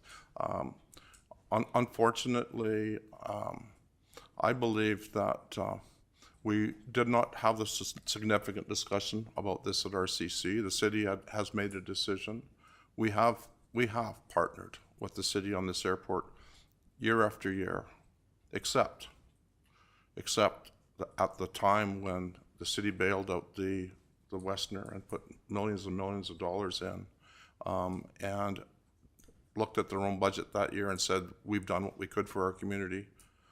That doesn't, I know that maybe not sit well with some. I know where it sits in their own minds, but I think what's extremely important here is that we have worked to try to build this region, not just Red Deer County. We built this region strong with partnerships with other communities. This money is not like it's wasted money. Yes, we might have thought that they could have trimmed their budget, but maybe they couldn't. I don't know that. The money is going to good use to the airport at $122,000. I believe that we're going to see rewards back from that. We do get the taxation, and we do have a partnership that I do believe that we need to uphold. I sure don't want to be the one that has to sit down with the city at the next RCC and explain that why we're going to renegotiate this. And so, Council, I'm urging you to support this. I believe that we are on track. I believe our administration has done a great job of giving this report, and I appreciate all the good questions that you've made. Councillor Massey, you may close. Yeah, thank you, Mr. Mayor. And I think we have had good debate, and we've all been able to ask our questions, and then we form our own opinions. And listening to my fellow councillors here and you, Mr. Mayor, I feel torn that what message is that we're going to be a mixed council and trying to pass a spring amended budget from a budget we've already discussed in the fall. It sounds like we're torn on that passing a budget in the fall, and I think I heard Councillor Moore say it. I didn't support it then, and so I'm not going to support it now. Whereas I thought once we pass a motion in the fall that that's our budget, that we all stand behind it. Whereas it sounds like then maybe some of us aren't. And you know, listening to us all right here, the reason why we're not all going to support the spring amended budget, I feel, is because of that airport. It's not the boat. We've had discussion on the boat, and it's not this and it's not that, and we've all learned about carry forwards, and we all learned how the system changes from when we estimate in November and the actuals now that we're into April and moving into May. And so, for the good of this council, I'd like to pull the airport one out, Mr. Mayor, and have a separate vote on that one. Because I think once we get the airport one off the table, we will then have full support for the spring amended budget. But it's the airport one that's tearing us apart. And I don't think that's fair to staff to have a mixed message sent about our spring amended budget because of one amendment that's in that. And if the airport one passes as it is on its own, well then good.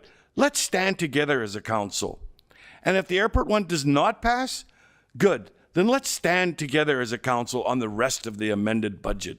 So if you may, Mr. Mayor, from hearing the other council, I'd like to pull the airport one out and have that as a separate vote before we go to the full spring amended. I mean, when I introduced this motion, I said I'm going to do it as a full one. And all of you have had the chance to look at the alternatives. And alternatives was 5B, vary the amended request. And no one dared say anything. And so if I'm going to get to close, I'm going to give you that chance because maybe you missed it.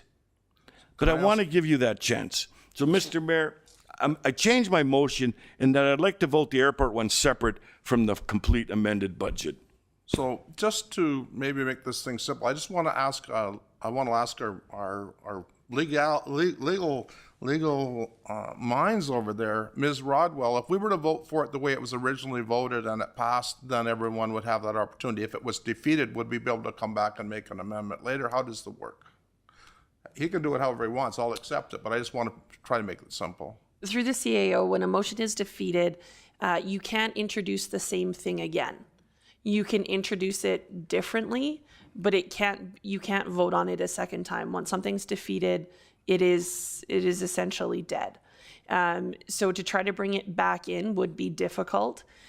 It could be debated whether you could bring it back in piece by piece instead of bringing it back in as a whole. But on the face of it, that technically isn't really in alignment with parliamentary procedure. Okay, so basically what I'm hearing the motion from Councillor Massius to say is that he would like to split the vote into two items, as without the airport and with the airport voting originally without the airport to be included, and then to have a separate vote later on the airport. Is that how I'm hearing your motion or not correctly? No, I'd like to separate the airport one out first. And then regardless of how that vote goes, then go with the complete spring amended budget. And I don't know if Mr. Rodwell understands what I'd like to do and if that's more in line with. I think Mr. Rodwell is just trying to get the exact number that is, but I could propose that by doing that, either result, either supporting the airport by itself or defeating it, the defeating of it would then create a second motion that would probably be just more accurately discussed as the budget as amended. Instead of the budget amendment as presented, we just switch the second one to as amended. And I think the spirit, if council doesn't have any huge objection to that, then the spirit of splitting them, I think, is done. And I think the legality of it should be, the legislative services side of it should be met. I mean, the way I look at it, Mr. Mayor, is we want to give 1.6 million at least to the airport. The discussion in this room, should it be 1.7 million? And so I think you captured it, Mr. Herzberg. The spirit of the budget's there. It's that $100,000 that's dividing us right now, and I don't want to be a divided council. So if it's acceptable to do it that way, I would like to prefer to do it that way, and I wish someone else made that amendment, but they didn't. But I hear it. Okay, so basically, I think we might have someone that might want to make that amendment. No? No, he's already made the amendment. Well, you've already made your own amendment. Okay, perfect. I'm just clarifying that $121,500 would be the motion. So the motion could be contemplated as a motion to increase the airport funding by $121,500 to represent what is currently considered to be the difference between the two. Okay, so the motion's changed, so now we have to, we need to have further debate on a motion that has changed. We have to do that. I'm going to continue with this, except I'm going to go the opposite way this time. I'm going to give you the first opportunity. You were excited, you had your hand up, and we'll see where it goes. Yeah, I'm sorry, it wasn't the amendment that had already been made, Marwood. So I really appreciate Councillor Massier trying to, unify us on this complicated matter. I have to say that philosophically, though, that won't change my pulling the airport out, because in principle, my philosophy will not change. So I hate to disappoint him, but I'm being totally honest. It isn't just about the airport. It's other things, and the walking the talk of tightening our belts and making those hard decisions that the current climate is demanding. Thank you. Councillor Ramsey. Yeah, thanks, Mr. Mayor. And yeah, it's a tough one. We're talking about 121,000 now, and yeah, I kind of hoped.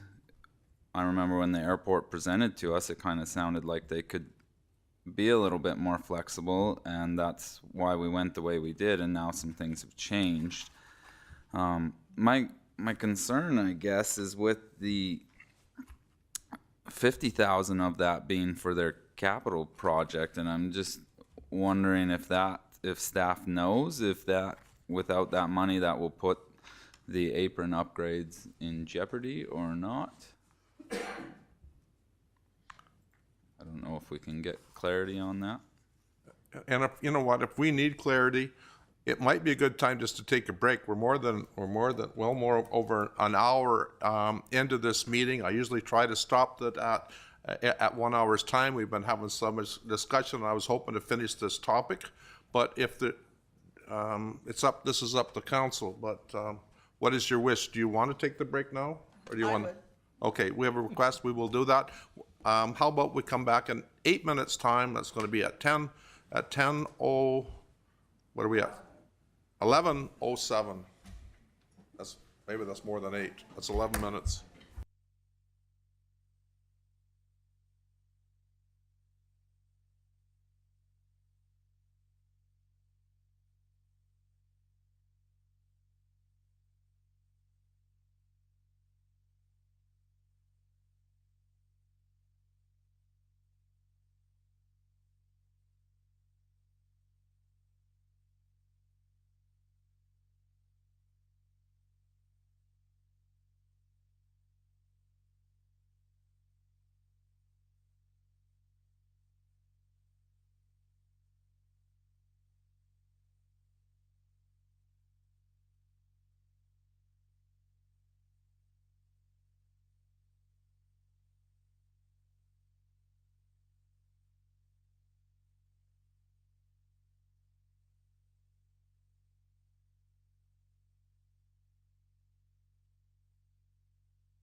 discussion. I was down at the far end. Was it you, Councillor Ramsey, was that? Yeah, Mayor, what I was wondering, I don't know if we got clarity on the capital portion of the funding for the airport and the impact that would have on their apron project. Mr. Hurstbert? Yes, through to Mayor and Council. We don't want to exactly speak for them. They might have other alternatives to how they want to go about that. We're not aware specifically of whether it creates that issue. It would require, I think, the fairest response should come from them. They are asking for this amount. If they don't have that amount, they may have to make adjustments. But I wouldn't want to go so far as to speak on their behalf. Okay, that makes it challenging for sure. You know, like I say, we had the presentation from them. You know, they kind of talked about making a bit of a reduction. I think that's why we landed on the number we did. You know, and I'm seeing a letter from them that states how they're going to utilize the 1.6. So I do feel that I could support removing this. And I guess if it's going to be a really big issue for their capital project, they might have to come talk to us about that. But yeah, just based on how we landed on the 1.6 and the information that I'm seeing, I could support removing the 121,000. Councillor Kennett? That was the way I was going, I believe, wasn't it? Yeah. Yep. Yeah, and I think I can see this as well. Just for a little bit of clarity, the number we came up with was the number they sort of started with, wasn't it? Like, I'm not sure where the change came through at. They had talked about one, but staff had brought forward this number, 1.6. They had their reasons for it. You know, and when we talk about the airport too, there's ways that we help that the city has nothing to do with. You know, I recall they had a land sale last year where we deferred some expenses to help them out with that. You know, we're helping this huge development drive as well that they're getting through not only the province, but there's been money from both us and the city in previous years that helped with this quite a bit. You know, and there's a lot of staff time that goes into this as well for a multitude of things with the airport. So it's not like we're not helping them out fully. We help in many ways that are well beyond just a budgetary dollar figure. In that way, I think I can support this amendment motion to remove. Thank you. Mr. Dietrich, you had an answer to the question on how the number changed. Thank you. Yeah, through the SAO to Member Kennett and Council, a number of years ago, Red Deer County approved a multi-year master plan for the airport, and in 2024 budget deliberations, we approved a 3-year, where at the end of 3 years, we would only be contributing half of their operating deficit. So it's a deviation of what was previously approved. So we previously approved 1.621 million, and now they're asking for 1.7 and change. So it's an increase. And again, as Director Miller said, we go on 3-year cycles, and so we expect our partners to do the same, and they've come as they can. They come every, this year, and they needed 121,500 more. Thank you. Councillor DePalm. So, yeah, I can support the, to remove it. And my reasons being in the letter itself, and, I guess the communication part of it has got to get better. And I think, this is taxpayers' money. It's not just a given. So I do remember when they came And we did discuss the 1.6 and, you know, our reasons why about the top up. And my understanding is that we were going to discuss it again to see if anything had changed and if they still needed that money. So I guess, you know, the biggest thing here for me is that there was no discussion. I don't know where that discussion is supposed to take place.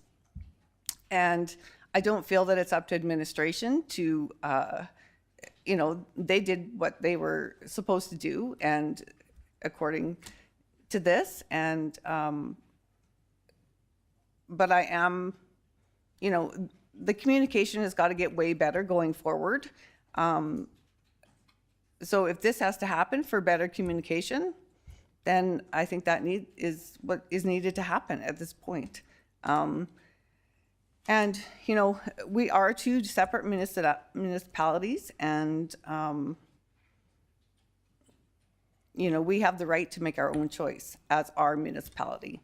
So, yeah, I would support taking this out at this point in time until there's more discussion about it. Thank you. Councillor Holzman. Well, I thank Councillor Massey for taking this out because I think we are hung up on this. I guess one of the questions I would have of administration is how would this affect our relationship with the government as they have put in a lot of money from transportation and what does this have any effect on anything else that's out there, or is this just the top up is what I'm pretty sure is the case, correct?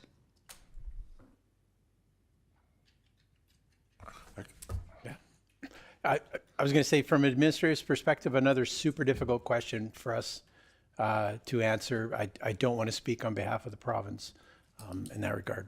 Thank you. I guess where I'm coming from is this is in the county of Red Deer, and I understand that it's over. I guess where I would like to see it is that it didn't just get defeated today, that at least they could come forward and discuss it with us further, because that's what I'm hearing. There was no discussion. That's what we're all feeling. And I go back to my previous comment where I said to Mr. Dietrich, I liked his comments about going forward in the future. We need to have this discussion with the city prior to any other budget requests. So I can support it coming out, but I would sure like to have it at least deferred for a further answers, I guess, from the airport authority. Thank you. That was your amendment, Councillor Massier. I haven't spoke. I will say this, that the airport's in Red Deer County. The airport is a huge economic driver. The airport's actually probably the next step to see this region continue to go to the next level, to excel. The potential for this airport is huge. Yes, I fully agree with council members that have said that, hang on, we told them to tighten their belt. That this number, originally the number was 1.7. You know, we tried to get them to tighten their belt to the 1.6. I think the key thing is that sometimes you can tighten your belt, sometimes you can't. Yep, you know what? This airport is a process of expansion, of building a terminal, setting themselves up for success. I'm not sure what they could cut. Do they cut the fire truck that they just got, or do they cut? What do they cut? They cut the safety. I don't know. But what I would say is that I believe this is an investment into Red Deer County. We've shown a serious investment into this airport for years with the intention of getting them successful so we don't have to continue to do so. I think we're at the verge of that. To cut their legs off today, I think is going the wrong direction. And, you know, to actually have to have the relationship with the city of Red Deer strained, I don't think is probably a good idea either. We work extremely well. I was able to yesterday to stand up at the meeting that I was at, and presentation to the Rotary Club here in Red Deer, right beside us, and tell them about the great airport and tell them about the relationship that we have with the city. And these things take a long time to build. And I'll tell you, for our budget that we've talked about and our total budget that we have at Red Deer County, this is an investment to the airport. I suggest that in the future that we have better communications with them. I suggest that in the future that we, in fact, maybe have a little better communications through our regional collaboration committee prior to these going out. Yes, we were ahead of the city in our budget that we passed, and they passed one that was slightly different. But I'm going to ask you, council, for the reasons I've just said, we need to, in fact, fund this $122,000. It is an investment into the future of this area. Councilor Massey, you can close your motion. Thanks. And I'm not going to go around again. This was just a one-off that I thought was dividing us. I would ask administration for a little clarity on the wording of that motion. Am I voting for taking out the 121, or am I voting against including the 121? So I just need clarity on the motion so I know which hand to stick up. Through the CAO, the current motion is to approve the additional increase for the Red Deer Regional Airport contribution of $121,500 for it. So it is to approve the funding. So the motion's to approve the additional $121,000. No, I don't need to close, Mr. Mayor. You can call a question. All those in favor? And that's to include the money, right? Okay. Opposed? Okay, it's 6-1. The motion has been defeated. The money will not go to the airport. That's the way I'm reading it. Do we need to vote on the original motion, or that's it? You still need to vote on the remainder of the spring budget amendment. Perfect. Want to be clear. We didn't defeat the whole thing. Councillor Massier's motion. We've had a lot of discussion here, folks. I don't think that I'm not seeing any need to have further. All those in favor of passing the amendments? Opposed? So we have Councillor Moore, Councillor Kennett, Councillor DePalm opposed. The motion is carried. All right. Can you guys just give me like 3 seconds? I'm gonna write this down. I know administration does it too, but sometimes we need to know who voted which way.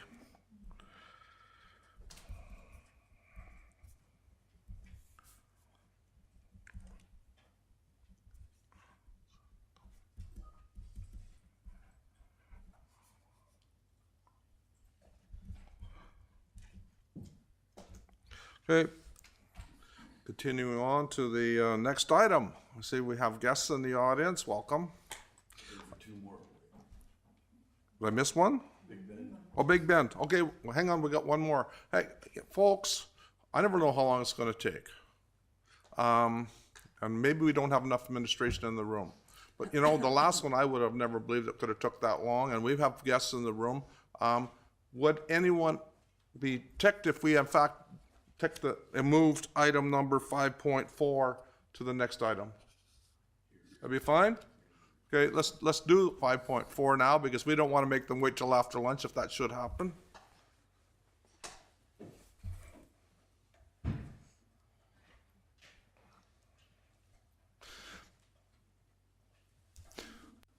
Good morning.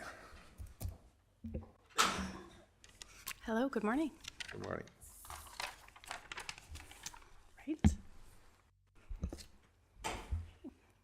My name is Jessica Bernard. I am a Community Services Coordinator with the Community Services Department here at Red Deer County. I am here to present a request for funding from the Elnora School Parent Council to replace and install playground equipment at the Elnora School. I'd like to advise Council that we do have representatives of the Elnora School Parent Council here today.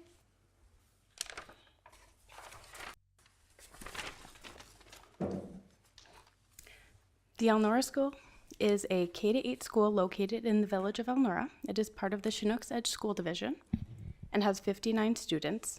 The current playground located on the school grounds is over 25 years old and does not meet current safety standards. The Government of Alberta provides grant funding of up to $250,000 to support the construction of playground equipment at new or replacement schools. Replacement projects for playgrounds at existing schools are not eligible for this funding. The Elnora School Parent Council has been fundraising diligently and have raised almost $100,000 between financial and in-kind donations towards this project. There is also tremendous community support as referenced in multiple letters of support that were included with this request. I think we might be ahead one slide here. Okay, and then the next one is project budget.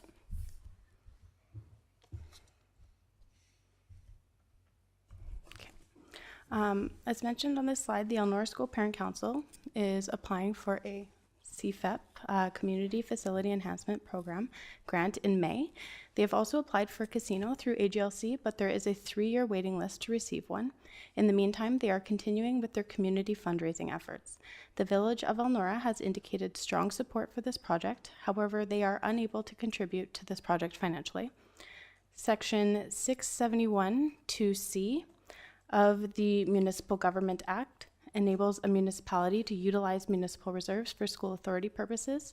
The project meets the guidelines and use criteria as stated in the Use of Municipal Reserve Funds Policy number 5.06.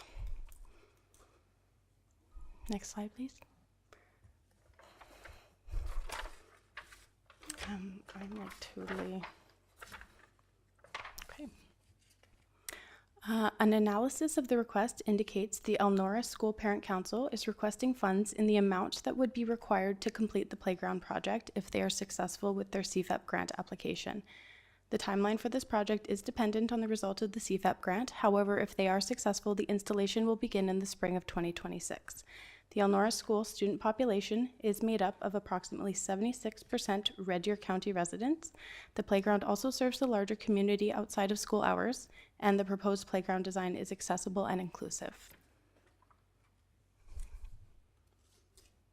Red Deer County has municipal reserves with a budgeted balance of $1,619,893 for the end of 2024. Any funds granted for this project will not significantly impact these reserves. And no special communication plan or outreach is planned beyond the standard process indicated in the report. All right, alternatives for council consideration are: A, approve the request from the Elnora School Parent Council and provide a contribution in the amount of $30,000 with the funds to be drawn from the municipal reserve account and the 2025 budget to be amended accordingly. B, approve a contribution of an amount based on the population of county students at 76% attending the school in the amount of $22,800 with the funds to come from the municipal reserve account and the 2025 budget to be amended accordingly.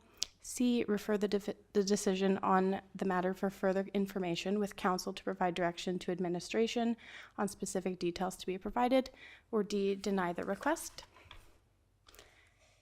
We recommend that council approve the request from the Elnora School Parent Council and provide a contribution in the amount of $30,000 with the funds to be drawn from the municipal reserve account and the 2025 budget to be amended accordingly. Thank you for the report. Questions? I see Councillor Kennett had a hand up. Go ahead, sir.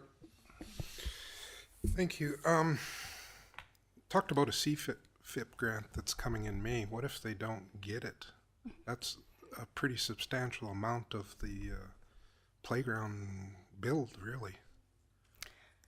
Through the CAO to Mayor and Council. So the Elnora School Parent Council have indicated that if their application for the CFEP grant is not successful, that they are going to continue to fundraise, apply for other grant opportunities that are available, and continue to seek out in-kind donations towards the project. They've also applied for that AGLC casino, which does have a 3-year wait list, but they're hopeful that they'll get in a little bit earlier. Okay. And you talked about a 76% of Red Deer County students. What's the real number there? Oh, I've got like this 50, written down isn't it? somewhere. It has 59 students, and it was, 76% of the 59 students are, I think that was about 46. Yeah. And in your report, you said the town of Elnora is not able to contribute at all? Correct. The Village of Elnora has indicated support for the program, but they are unable to contribute financially to the project. Okay. Appreciate that. Thank you. Thank you. Okay. Councillor Ramsey. Yeah, Councilor Kennett had my question of the CFEP and kind of the timing of this request. So. Councillor Moore. Thank you, Mayor Wood. Just a question on the playground. Where is it situated? Is it on county land or is it on the village of Elnora's land? Through the CAO to Mayor and Council. The playground is going to be located at the school grounds, which is Chinook's Edge Division. That is the owner of those of that property. It's in town. Sorry. Yes, that is in town. I see a hand raised.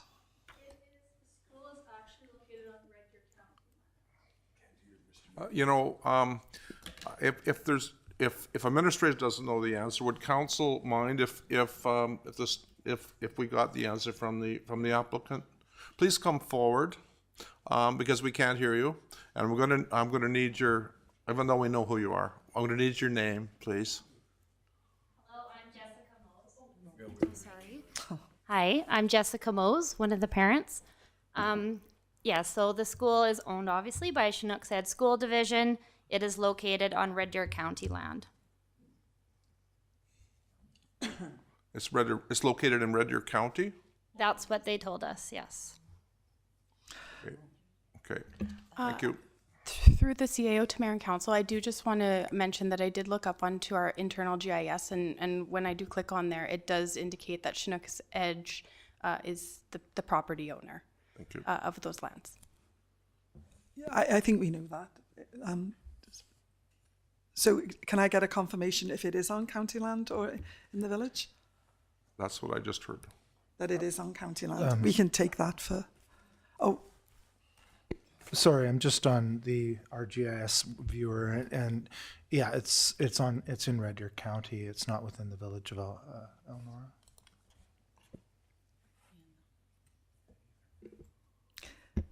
Thank you. Did I have another question? So the village of Elnora is not willing to contribute financially. Have they given any in-kind support?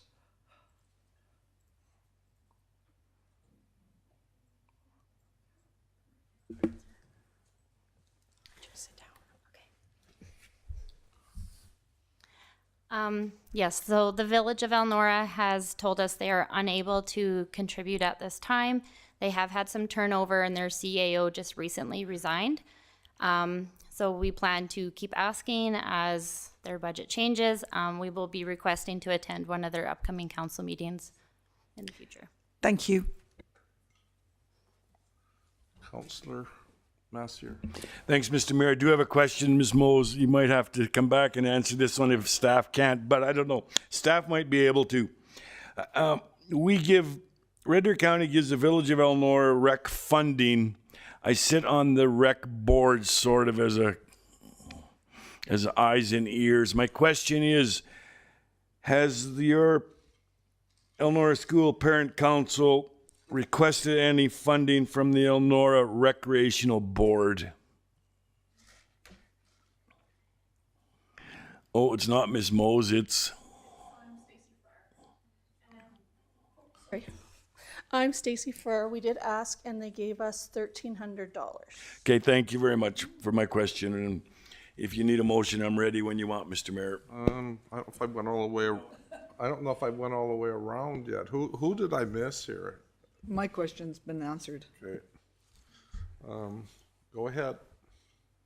You ready? No, I'm not. Councillor DePalm hasn't. She's good.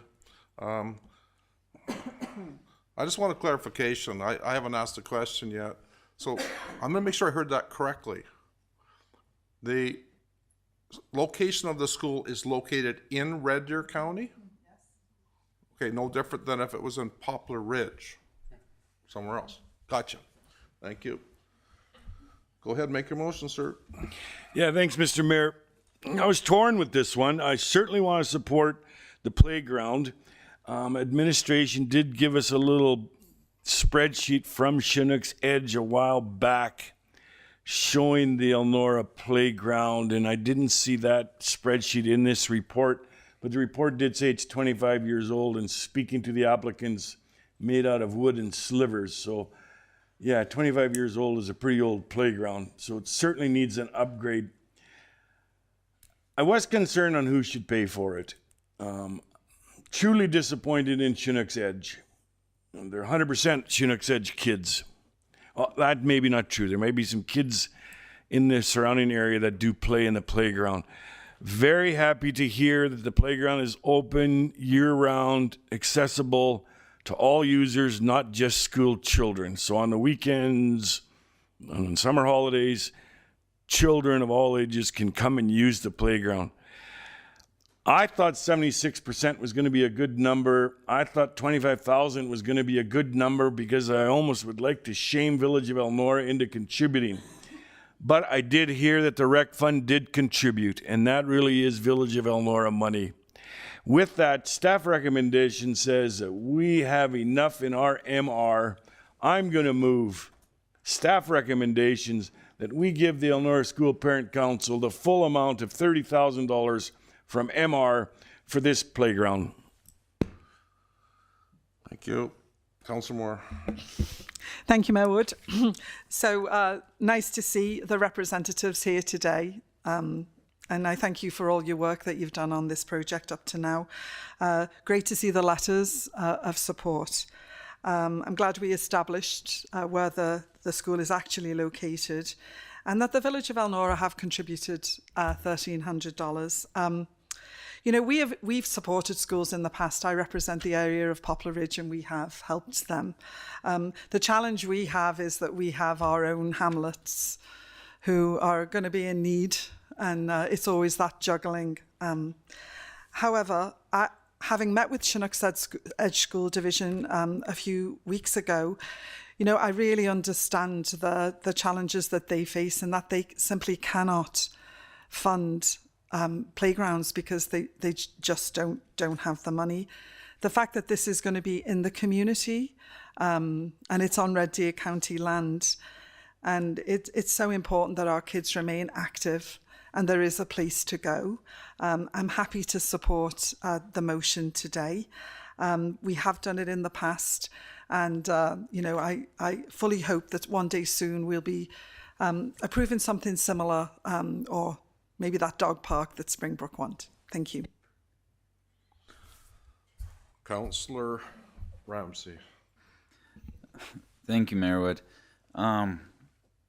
Yeah, I'm supportive of this. I think this request is reasonable and comparable to ones we've seen in the past, and those are in schools sometimes that aren't the majority of Red Deer County children. So, you know, and I remember being out at the Bolorama in Elnora last year and talking. They were doing fundraising there, the parent council, and so, you know, it's good to see them putting in the work to make this happen. My concern was with the timing of their request. I thought they might want to wait to see where the CFEP went before making their request, but you know, I think that just adds to the positive, hearing that, you know, they can accept 30,000 and they're prepared if they don't get the CFEP to raise those funds elsewhere. So, you know, I think that speaks even more to the commitment from the parent council there. So fully supportive. Thank you. Councillor Kennett. Yeah, and I agree with what's been said. It's nice to see that there is such buy-in in the community as well. Like raising 77,000 out of a small community like that is very admirable. I too was wondering about the CFIP if it came in less, but maybe us showing that we're stepping up will help with that CFIP as well. They see that there's multiple people, multiple different things helping with this, and quite frankly, I wish you well on that, and on the CFIP grant getting through and all that. And I would say also don't give up on the AGLC, even though it's a 3-year wait. Can't hurt to continue some fundraising, because eventually one day this will need to be replaced again. So yeah, congratulations, and I'm fully supportive of this. Thank you. Councillor DePalm. Thanks for the report and thanks for coming in. So yeah, I have no problem supporting this. I guess, you know, the one thing I would have liked to have seen is a little more, I guess, money or in kind from the village of Elnora. And I do understand, you know, the reasons why. So I don't have a problem with the request to Red Deer County because they are lots of our kids. But, you know, I guess there again, I have to lobby for my own hamlets at the same time. So, where they don't have things. So, yeah, I have no problem supporting this at this point in time. Councillor Holzman. Yes, thank you. Thank you for coming in today. And I echo some of the comments. Very commendable for the fundraising in a small community like that. And these small schools are the heartbeats of our communities. With 59 students and 76% of them from the county, if we don't have the school, you don't have much. So very, very supportive of this, and I wish you well in your endeavors. And I concur, maybe this will help other sponsors if and when you take a look at the grant. So totally supportive of it, and wish you all the best. Okay, your motion, I'll close. I'll say it, and then you can close. I'll say my part. Thank you. Thank you very much. You know, it's the leaders of our communities that, in fact, make projects happen, and then they come to Red Deer County to help finalize them. And if it wasn't for folks like you, the kids wouldn't have a playground. And it was truly want to say thank you very much.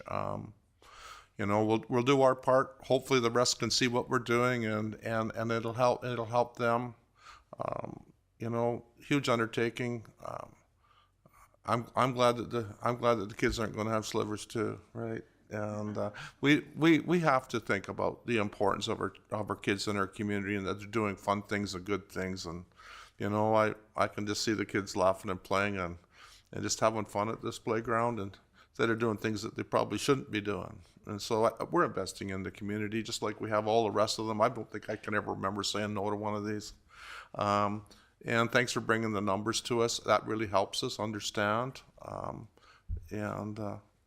Councillor Messer, you want to go ahead and close? All those in favor? Carried unanimously. Thank you very much. Okay, 11:39. I moved one before. 5.3 Big Bend Airport. Additional work. Thank you. So I have Ursula here. She is the operations project manager, and she's also the project manager for the Big Bend Airport work that we're doing.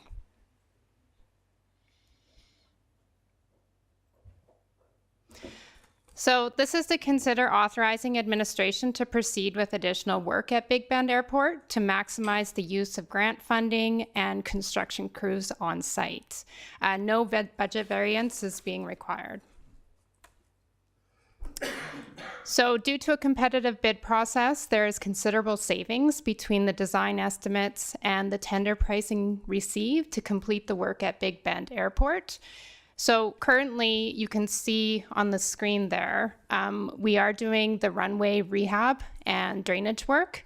And then I've identified the additional work that we're looking at proposing. And so Red Deer County could consider a change order to include some additional work required at Big Bend Airport. That being the resurfacing of the taxiway and portions of the apron surface, as well as repairs to some sections of the apron stormwater management system. So the runway project was budgeted for 1.7+ million, with funding being almost equally split between the province and Red Deer County. The county was awarded a grant from the province in the amount of $906,000, which included a condition that it would only be used to cover costs for resurfacing. Red Deer County's contribution of $848,000 plus was to be used to cover any additional funds required for resurfacing. So that was actually at a 75-25% cost share. work as well as repairs for the stormwater system located under the runway surface. So all stormwater was required to be completed by Red Deer County. So the winning bid of $982,012 was nearly $772,818 lower than the original project estimated. So should Red Deer County proceed with a change order to complete the additional work, the project would be an additional $458,459, which is still well under budget. So I do have a nice little diagram there that really lays it out very clear. It shows what the original work was. So it shows the 982,000 and then the additional work, what that would cost each. So it's an opportunity to utilize another $258,000 of grant funding, and then the county would meet their cost share. There is some additional storm work that would be required. And so when it's all said and done, there's still some budget remaining from the grant that we would have to return. And then there's also some budget remaining with that $106,000 for the county. We would want to make sure that that is still available should there be any contingency requirements. But overall, it would be under budget by $314,000. Tech, we have consulted with Alberta Transportation Economic Corridors, and they have stated that they do not have any concerns with the use of any leftover grant funds to be put towards the proposed additional resurfacing at Red Deer or at Big Bend Airport. So we just wanted to identify the implication.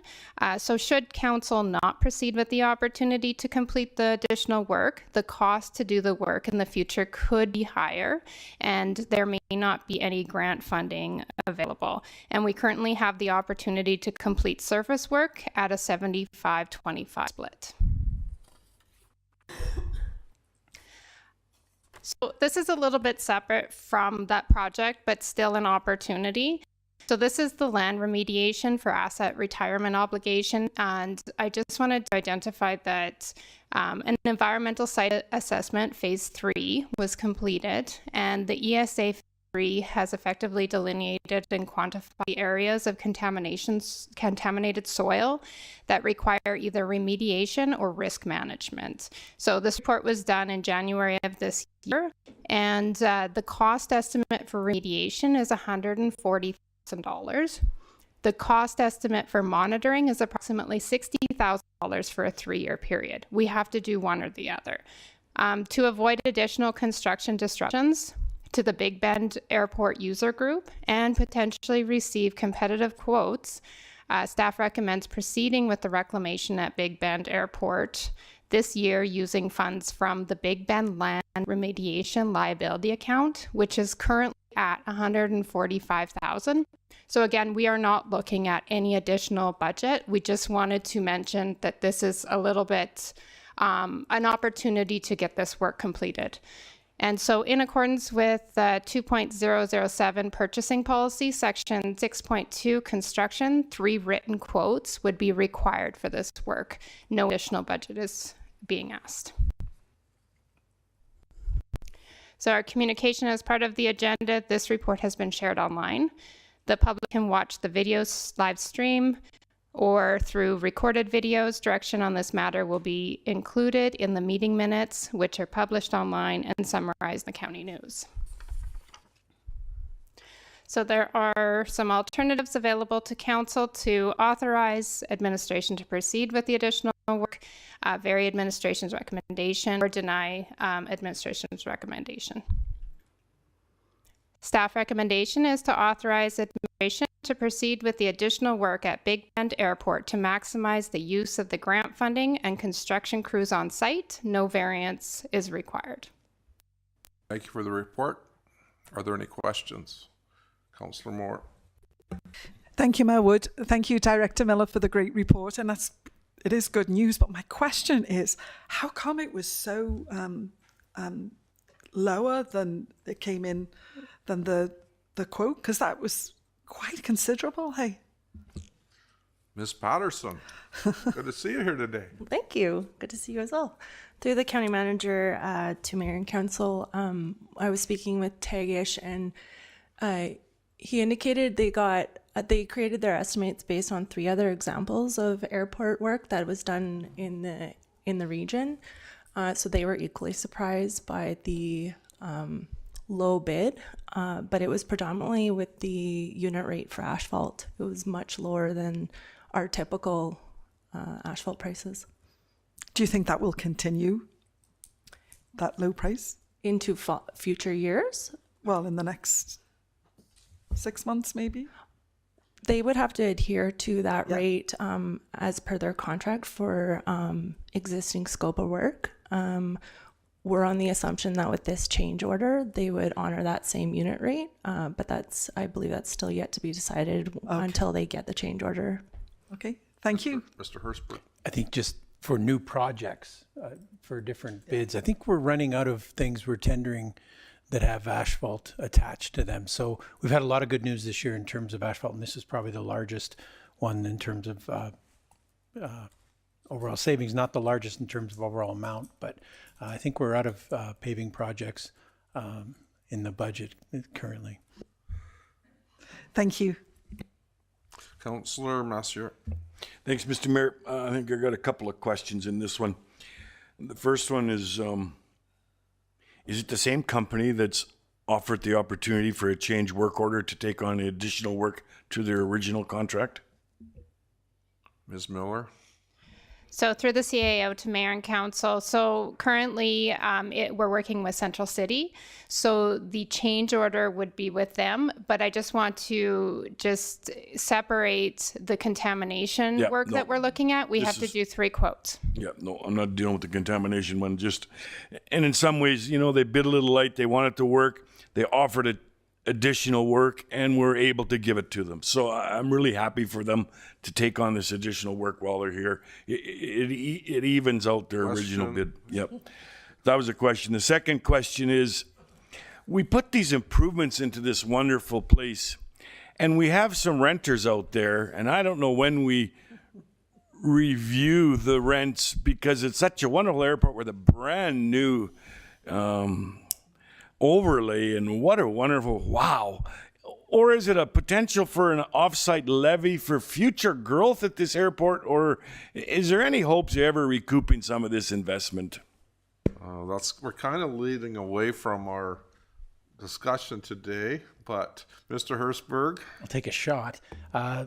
Through to mayor and council, it really is up to council. If one was to have the opportunity as a group, if you wish to do a review based on changes and improvements and what your lease rates are here and whether they make sense in light of the market, but also in light of the infrastructure there, it would be entirely up to council. I would say you don't have time to consider a local improvement, but I would say that the cost of a lease, if we were to see a few more improvements to the area, hangar additions, things of that nature, that it's worth looking at those lease rates to see if they are appropriate. But I think it's a separate exercise.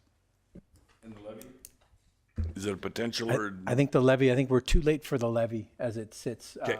It was not contemplated in this first round and the original work that was being done. It would be tough to fit it all in time while they're there on site. No, fair answer. The future discussion on the lease rates. Thank you, Mr. Mayor. I'm done.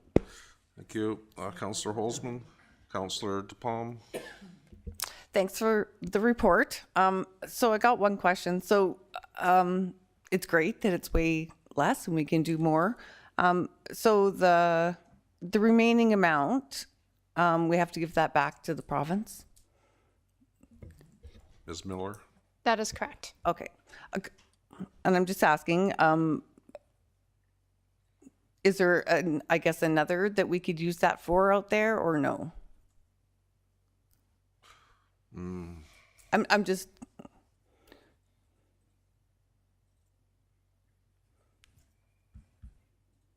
Ms. Miller? So through the CAO to mayor and council, when we did take a look at this, there is more work that could be done. However, when we looked at that scope, it was over $1 million in addition to this. So as a group, Ms. Patterson and myself and Tagish, we sat down and really scoped at what would be reasonable and what work would be needed now and make sense. And this is the recommendation that we came up with. Okay, awesome. And I think it's great that you guys utilized more, What? got less Question? work. So, yeah, those were my only questions for you. Councillor Kennett? Yes.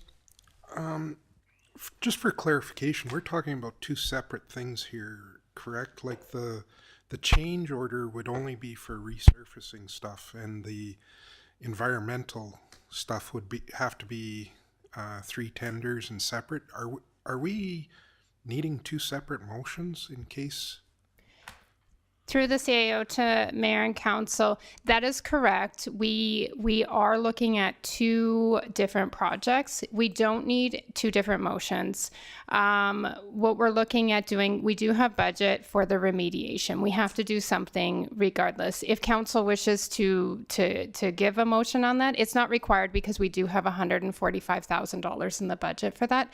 We also have the money in the budget, but the scope of this project has changed. So that's why we're looking for authorization from council to increase that scope to do the additional work for that apron and that taxiway in addition to the already scoped out runway. And that one would require the motion. So if the tenders come back way out of line, which who knows, but would that stop the other part is sort of what I'm asking. Like, because the other, as I read this from the province, is only to resurfacing. That's correct. It's only to resurface, and we're asking for the additional work in accordance with the numbers that we have. If they come back and say it's actually going to be $1 million, that's not what we were authorized to do. So it would change things. And then if we only have $145,000 for the remediation work, so if that goes over budget or anything, we would have to come back and take a look at that. But that one requires the 3 quotes. The other one's the change order. Okay, thank you. Councillor Ramsey? Yeah, and I guess along the lines with the remediation work, so my understanding is we have to account for that, and then if we do this project, that would take that off of our accounting. That is correct. When we spoke with finance, they saw this as a great opportunity to get that liability off the books and not spend a lot of money. And really, it's about disruption to the user group. So we want to make sure that we're not continuously doing construction out there. It's an opportunity to do it all this summer. And the contamination, it was just caused by airport activities. I'm like fuel and stuff like that, I'm guessing. There's a couple sites that are identified that are caused by de-icing, things like that. But we are the owner of this land, Red Deer County is, so it is our liability. No, thanks for the clarity. Thank you. We're back to Councillor Moore, or a motion from someone. Councillor DePalm. So I would move to authorize administration to proceed with the additional work at Big Bend Airport to maximize the use of the grant funding and construction crews on site. No budget variance is required. Okay, discussion. Go around the table. If it's no, it's no. Go ahead.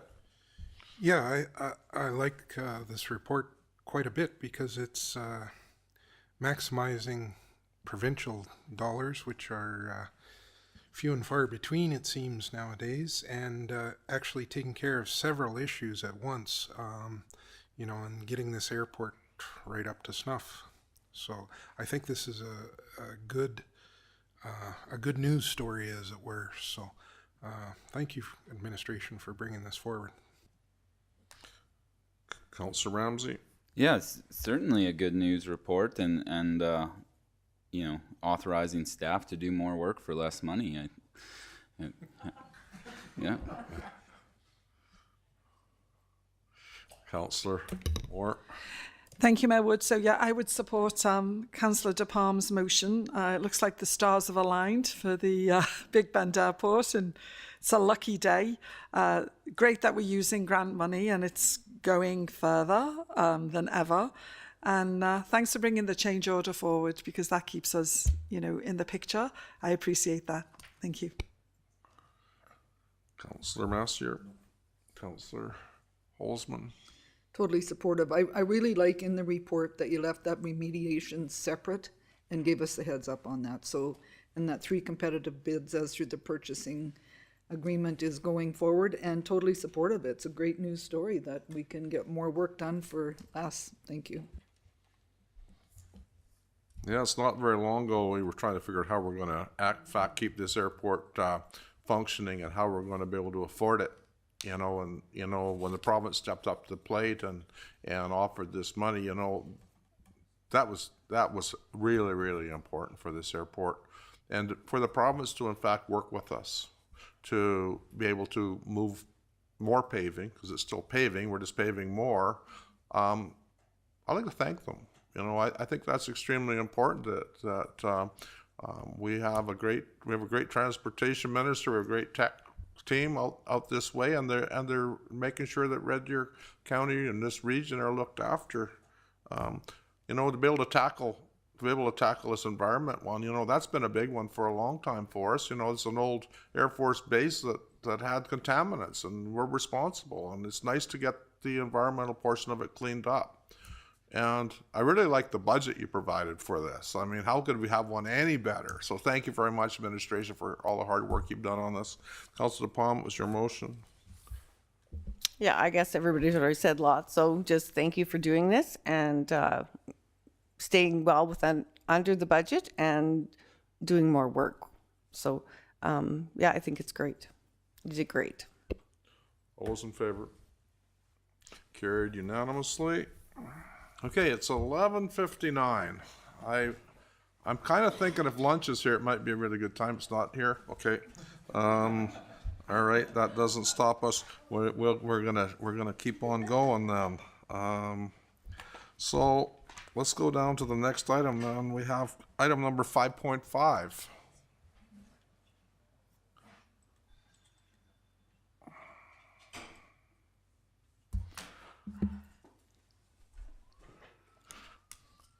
I can still say good morning. We got like 23 seconds left. Yeah. Good morning, Mayor and Council. This is your council professional development budget request for council to consider requests for professional development expenses beyond current budget. Policy number 1.010, council remuneration sets requirements related to council members' attendance at conferences, seminars, and professional development. Total budget is $55,000. The mayor's budget is $9,000. Councilors are $7,000 each. Once a member's budget allotment is depleted, any further requests for conference attendance or participation in workshops, seminars, professional development will be at the member's expense or authorized by a council resolution. On the screen, you will see the estimated current budgets, and you will notice that Councillor De Palme has a variance of 571. Councillor Moore, 161. And this is due to a request to attend the FCM conference that will put them slightly over their budgets. So 2 alternative decisions today. 1, you can approve the deviation from the council remuneration policy number 1.010 and permit council to utilize their cumulative budget amounts for council conferences, workshops, seminars, professional development instead of drawing from personal budgets and contingency, and approve Councillor Palm and Councillor Moore to exceed their personal annual budgets. Or 2, deny the request and require the members over their personal budget to review their requests and pay for their own expenses beyond their personal budget. Thank you.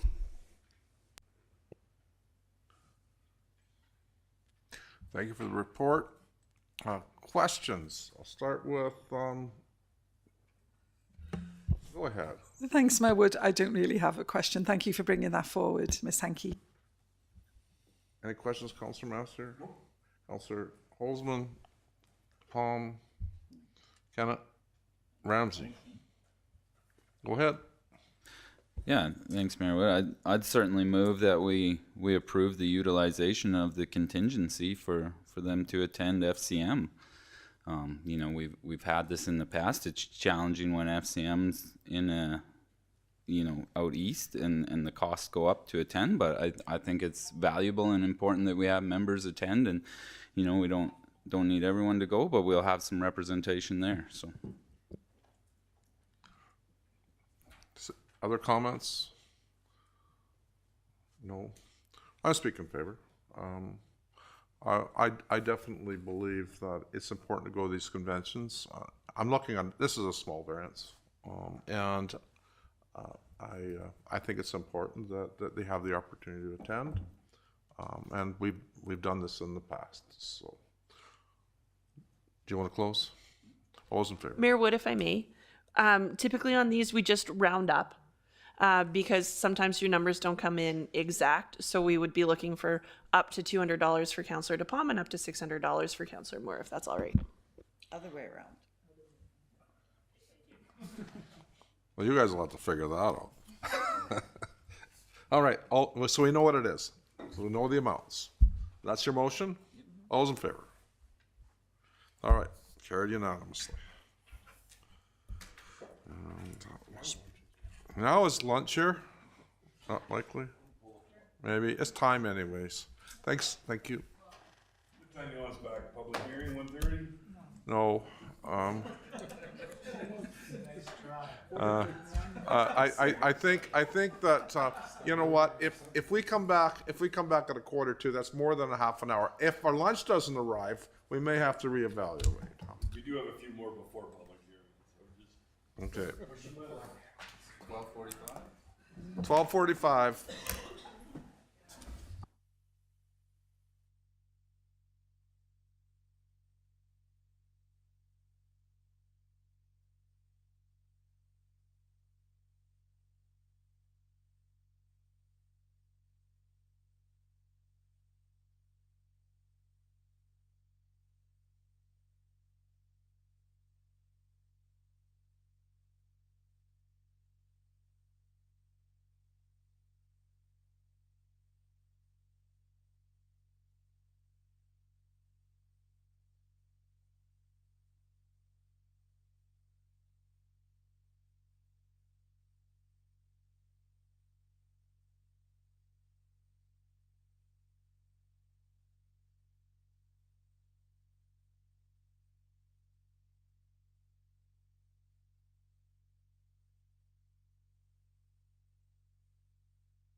southwest of 1530, well, they count the classes on here, 3927-4 offsite levies.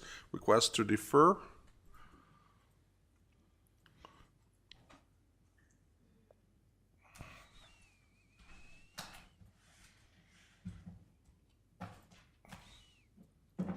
Good afternoon, Ms. Joint.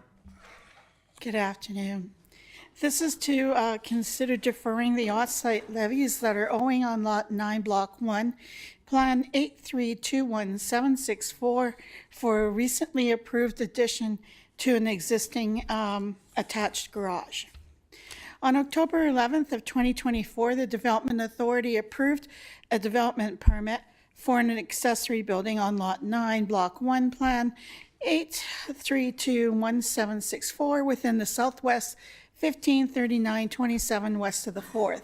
On November 12th of 2024, Red Deer County Council approved the request by the applicant to defer the offsite levies on the proposal. Since November 12th of last year, the applicant has decided to build a 624 square foot addition onto an existing attached garage on the northwest corner of the property instead of a standalone accessory building as previously approved. As this application has changed from the original motion approved, administration is bringing this back to council to consider a deferral of the offsite levies for the proposed addition to an existing attached garage. The proposed addition to the existing attached garage meets all setbacks and regulations of the Red Deer County Land Use Bylaw. The subject 1.1 acre parcel is located within the Spruce Lane Acres subdivision, approximately 1 kilometer north of the city of Red Deer. The subdivision is accessed from the CNE Trail and Township 392. The property is accessed from an internal subdivision road. The parcel contains a single detached dwelling and attached garage. The development permit applicant and owner of the parcel of land are requesting for the offsite levy to be deferred. As a condition of development, the applicant is required to pay the Central Park offsite levy and transportation contribution. The offsite levy owing for the subject parcel is $5,898.20. The applicant is requesting that the offsite levy be deferred due to the scale of the development. The Central Park offsite levy transportation contribution states the following. Defined development as building or addition to and the replacement or repair of a building and the construction or replacing of any of them in, on, or over or under the land. It also states that development area shall mean and include the total gross area of all lands within the boundaries of the area proposed to be developed, without deduction of any kind of lands required to be dedicated for highways or municipal schools or environmental reserves. It also states that council, Red Deer County Council, may in its sole discretion waive all or any portion of the levy and or contribution required to be paid pursuant to the terms of the bylaw. This bylaw was established in 2001. More recent bylaws exclude payment of off-site levies on accessory buildings and proposed development where the development is considered to be minor, considered a minor improvement. Recommendation is that from administration is to recommend that council approve the request for defer the off-site levy owing on 0.44 hectares on Lot 9, Block 1, Plan 8321764 within part of the Southwest 153927 west of the 4th as per 4.10A. Thank you. Thank you for the report. Are there any councilors that have questions of administration? Councillor Moore. Thank you, Mayor Wood. Thank you, Ms. Jones, for the presentation. So this recommendation is fairly typical of the deferral on a smaller project. Is that correct? Through the CAO to Member Moore, Council Moore. Yeah, it is. I mean, some of the newer bylaws actually indicate like accessory buildings and stuff like this. This is considered really a small addition onto an existing garage. Thank you, Ms. Joint. Are there any other questions? Yeah, look for a motion. Councillor Moore. Thank you, Mayor Wood. So with that, I would move to defer the offsite levy owing on 0.44 hectares on Lot 9, Block 1, Plan 8321764 within the Southwest 153924-4 as per the recommendations in 4A. Is there any discussion? Councillor Massier.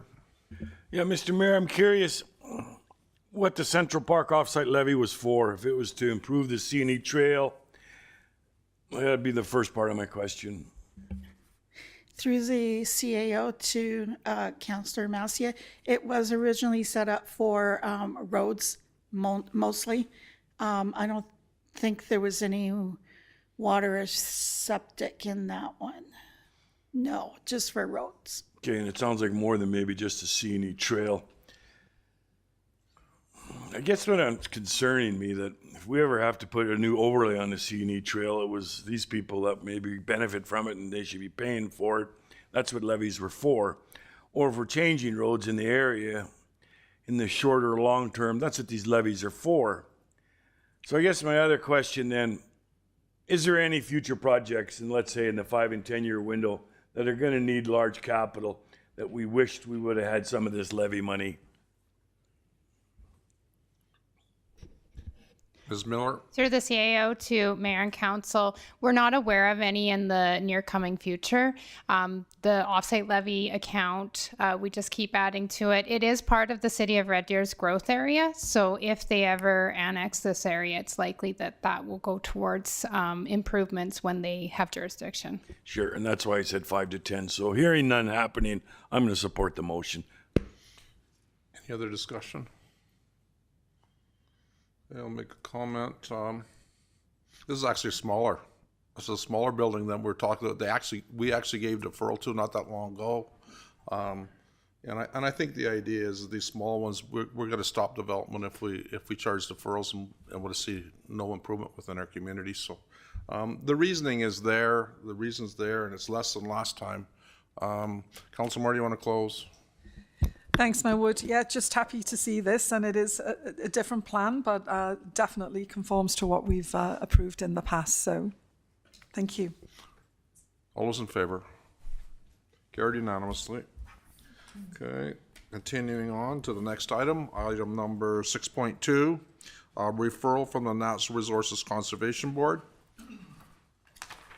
Good afternoon, Mr. Mulhay. Good afternoon, Mayor and Council. Okay, this, just right for the point there. Is to request council consideration regarding a referral from the NRCB for an application to extend an existing barn by 52 by 24 meters and build a new lagoon 76 by 76 meters on the northwest 103727 west of the 4th. Okay, the subject land is located south of Township Road 372 and immediately east of Range Road 273. The subject land is surrounding lands are zoned agricultural district, and the intent is to expand the 62 by 25 meter barn by adding another 52 by 24 meters. Operational goal is to for permitted animals to reach up to numbers up to 200 milking cows. There's no proposed increase or decrease on the milking cows right now. Next page. Okay, so the NRCB is requesting comments on questions with regards to compliance to our land use planning policies, as well as the land use bylaw. Next page. So the MDP section 353 subsection C states that input from the county shall be provided to the NRCB for the expansion of existing CFOs.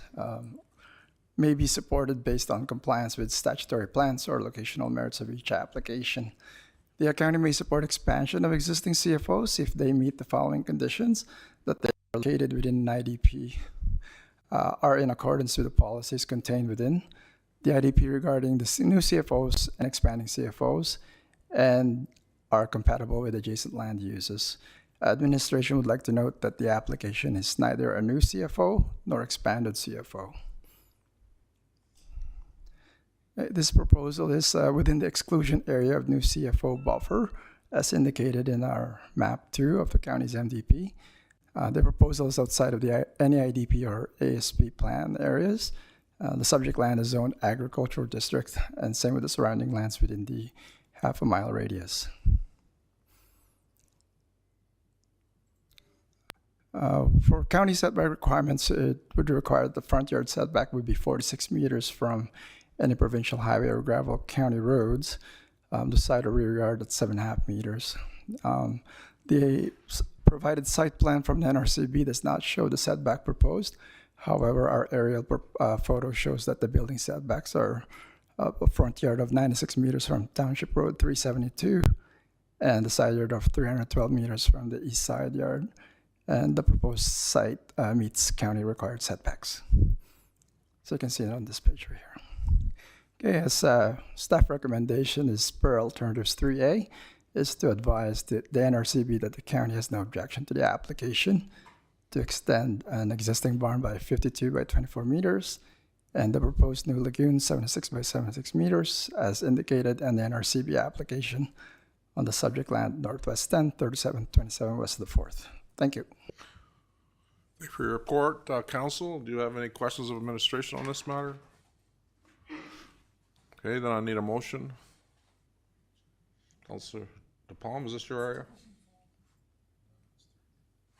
It's mine. It's yours. Yeah. I'm sorry. Go ahead. I would move that we recommend that we proceed with the referral from the NRCB as presented. Support. Is there any discussion? See no discussion. All those in favor? It's carried unanimously. Okay, continuing on. Oh, we can't go to hearings until the appropriate time.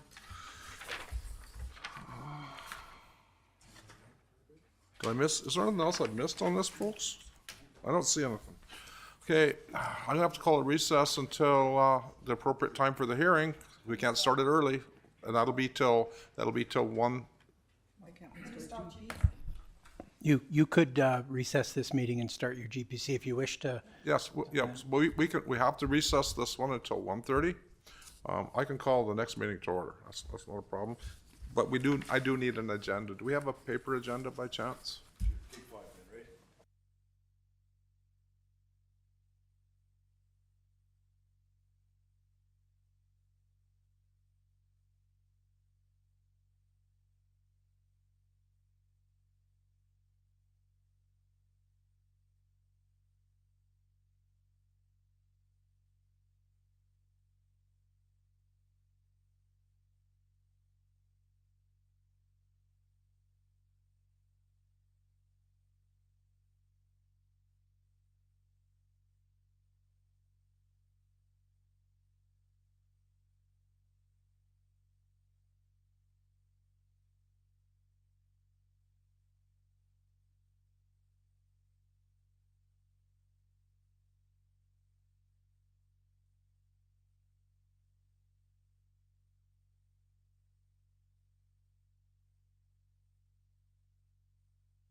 This is the time for our public hearing.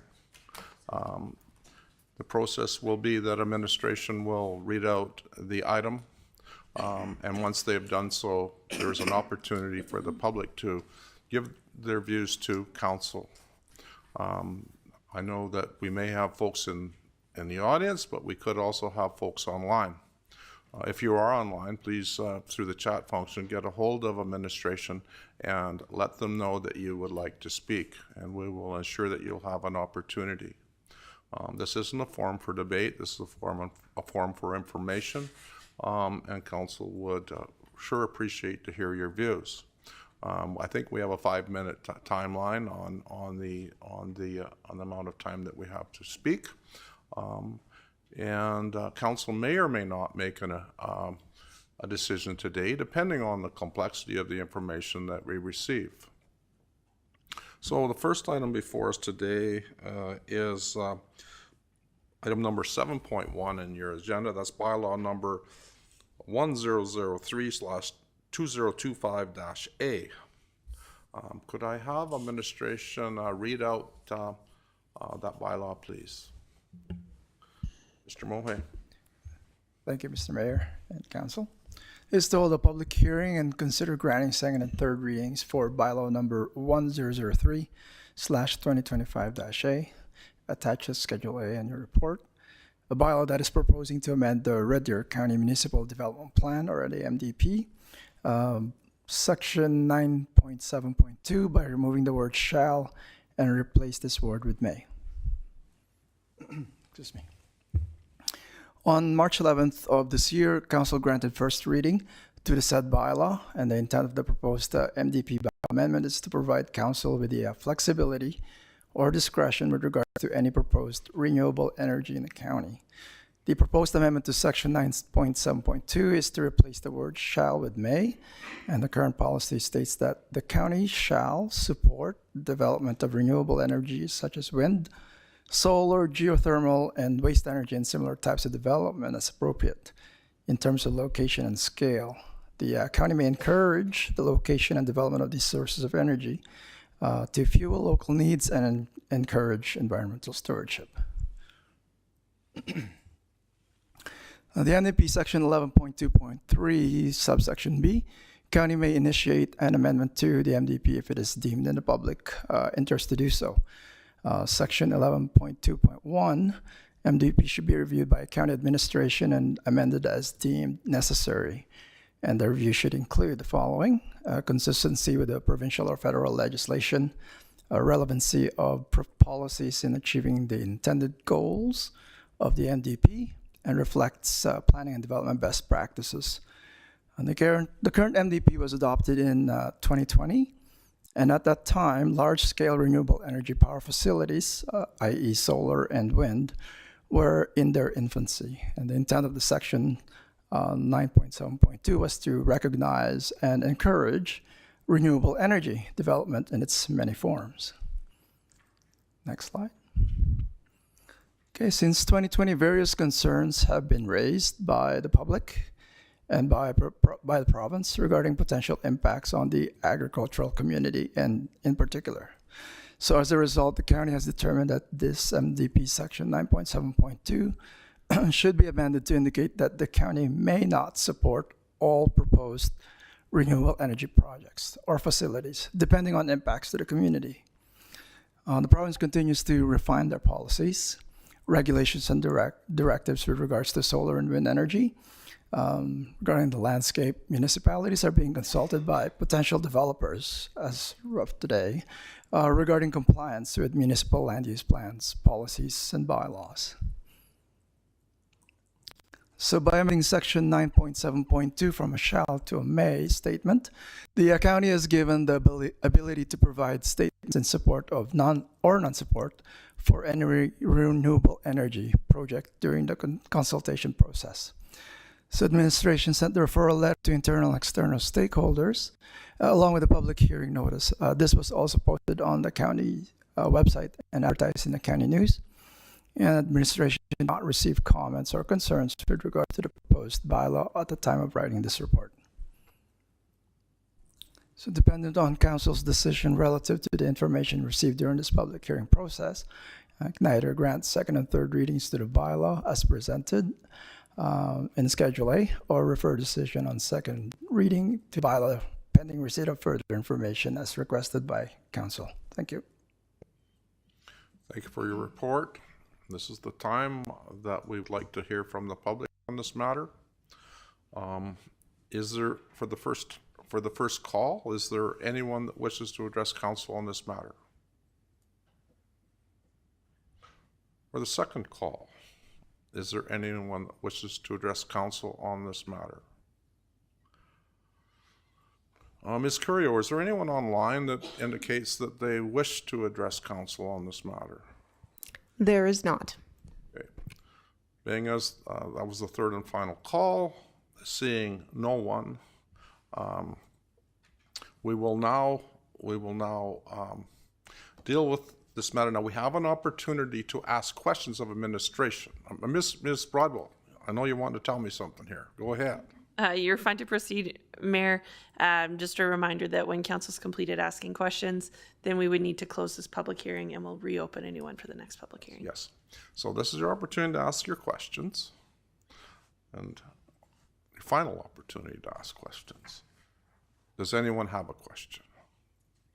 I see no questions. I'm going to declare the public hearing closed.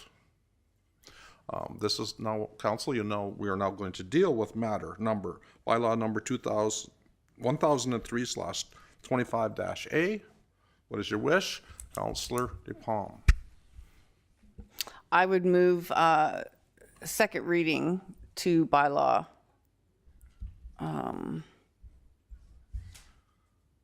as presented in Schedule A. Discussion. Councillor Moore.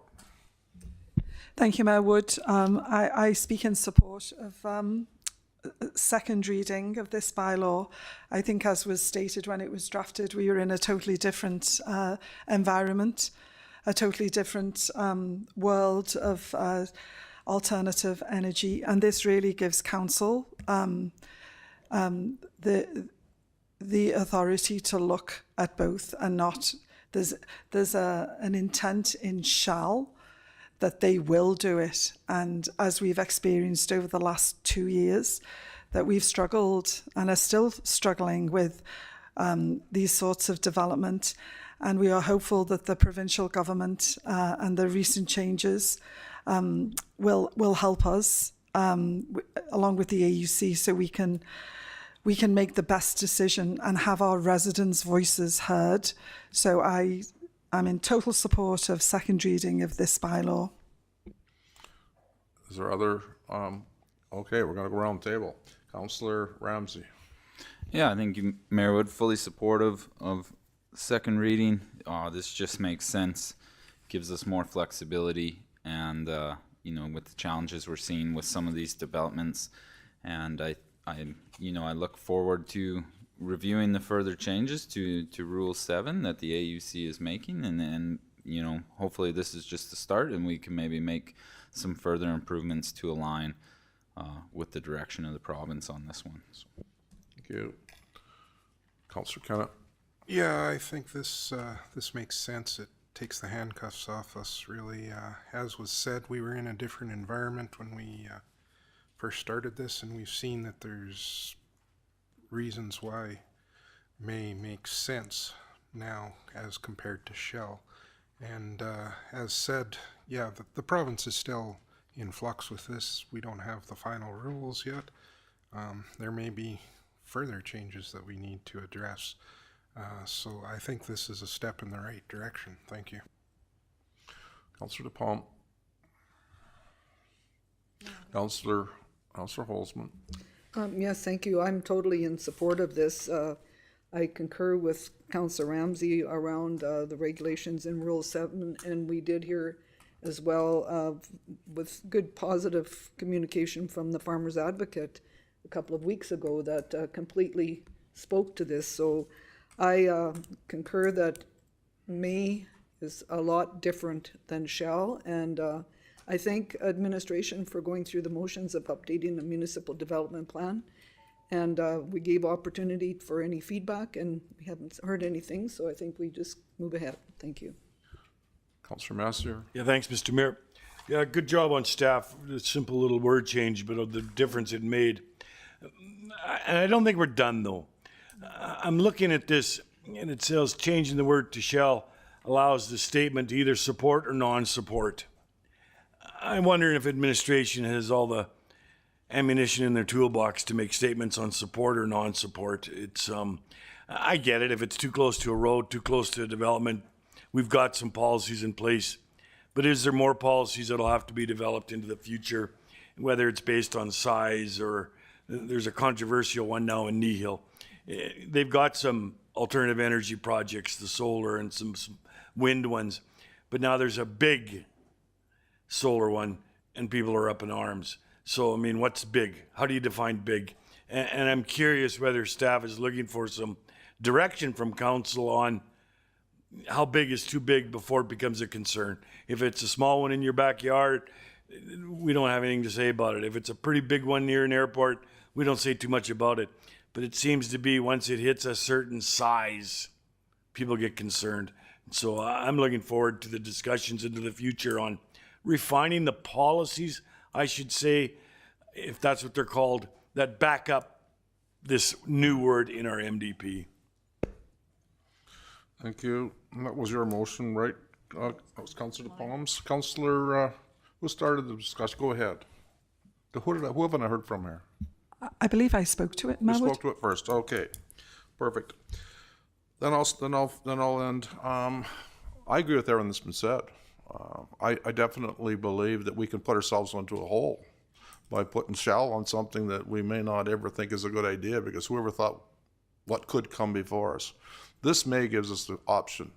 It gives us an option to take a look at these projects on the merits that they are and the impacts to our communities, and the benefits and the cons to them. And so definitely we're in the right step, the right direction. Fully agree with you though, Councillor Massier, that we're maybe not done here today, but I'll tell you what, this is the most important first step, because if we don't change this one, every development that comes before us is actually okay to do it because it says shall. So this has to happen today. Fully agreement. All those in favor of second reading? That's unanimous. Perfect. I need someone to go for third reading. Councillor Moore. Sorry about that. She was faster than you. Thank you, Marwood. I would move third reading to bylaw number 1003-2025-A to amend the Red Deer County MDP 2020 bylaw number 2020-20 as presented in Schedule A. Okay. Is there any further discussion? We've had good discussion. All those in favor? Carried unanimously. Thank you. Okay, continuing on to the next one. Item number 7.2 in our agenda, northeast of 273802-5. It's a redesignation. I'm going to open the public hearing on this matter. Who's going to read out the report on this one? Thank Now, you. Ms. Beth, I think I just want to make sure, because sometimes when I address people, I make sure I have it correct. Is it McLaughlin? McLaughlin. Okay, yes. thank you very much. We'll You're have it correct welcome. this time. It takes me a little while. I mean, I'm an old guy, and it takes me a while to learn everyone's name, and I know you've been here for a long time already. So I always do your first one. Thank you. Good afternoon, Council. This application for a bylaw amendment is to hold a public hearing and consider granting second and third reading to bylaw number 1002/2025-A, a bylaw to amend the land use bylaw to redesignate the lots within the Cusimo Industrial Park, which is 16.27 hectares, from Business Service Industrial District to Medium Industrial District. First reading was granted on March 11th for the redesignation, and Cusimo is located along Highway 11, just west of Sylvan Lake. Access to the parcels is from a service road, which is Cusimo Drive, coming off of Range Road 22. The service road and internal subdivision roads are both gravel. This industrial park was established between 1998 and 2013, and the applicant is proposing to redesignate the subject sites to accommodate existing uses on the parcel that are within the subdivision. 10 of the 14 lots have previously been to MPC for discretionary uses that would have been considered permitted uses in the MI district. These are some photos of the sites. A lot of the sites in Kusimo look like these photos when you drive around through there. It was our recommendation to the landowners to redesignate, as many of the businesses are MI in nature and not business service. And so the redesignation would allow a timelier process for new industrial businesses trying to locate within Kusimo. The surrounding lands are zoned agricultural district with the medium industrial parcel of CFR north of Highway 11. And the parcels are not located within an area structure plan or intermunicipal development plan. The majority of the uses within the district remain unchanged from the MI to the BSI district. So the highlighted uses represent no change from BSI. So they look exactly the same, whether it's BSI or MI. So there's quite a few that don't have any changes. And then we just want to highlight what the differences are so that it's clear. So there's a number of uses that will move from discretionary in BI to permitted in MI. So there's 6 or 7 uses up there. We also have permitted uses in MI that are not previously allowed in BSI. So it actually opens the door and opportunity for additional businesses to locate in Kusimo that previously wouldn't have been allowed as a permitted use specifically. And then there's 2 additional uses that are discretionary in MI that were not previously allowed in BSI. So that also opens that opportunity. Where we would see the biggest difference is that there's uses in BSI that are not allowed in MI. So there's a number of uses that would not be allowed any longer.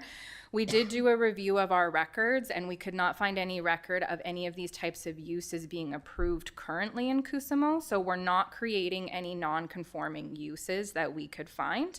So any new business under the BSI previously that may come in would not be allowed in MI. But again, there's no non-conforming uses that we could locate through the records. The application was referred to internal and external agencies, as well as the public notice was provided online for the public hearing today, and we did not receive any comments on this proposal. So dependent on council's decision relative to the information received during the public hearing, it would be to either grant second and third reading to the bylaw to change the designation from BI to MI on the parcels in Kusimo, or refer the decision on second reading pending further receipt of information. Thank you. Thank you for the report. Is there anyone in the audience or online that wishes to come forward and speak? Please just come forward. We all know who you are, sir, but we do need you to say your name. And, yeah, English. I'm here to. Yep. Usually I can handle it myself with my voice, but yeah, Rod English. I'm representing the Condo Association for Kusimo. The background on this was the bylaw, the land usage was changed in 2022. We were actually already open for all this stuff. All of a sudden, we discovered that 3 years afterwards, we're not. And it's the same people that were applying. We were not notified of the land use bylaw. It was in the county news, but I'm sorry, not a lot of us read it page to page. And so this would have never occurred without sending a registered letter or just a letter to each of the landowners when you do a land use bylaw. Now, this is a landmine sitting out there for the county. Fortunately, your staff handled it well, and that we got together and we got this thing organized. But this could have been a situation where I'm selling a piece of property out there and there's a time limit on it. And the time limit says, 1 month and we'll close, which we thought we were perfectly open to. And that we're not. Now we've got it changed. When it changes up, it will fix the problem. No problem at all. I'm fully in favor of what you've got wrote up there. But what we discovered a number of things when you're doing a land use, wouldn't it be pertinent to send the people that are doing it out to have a look at what they're changing? This would have all been avoided with that. The staff could have drove out and said, took one look, which they did after the fact here. And that was, well, obviously, this is what it is.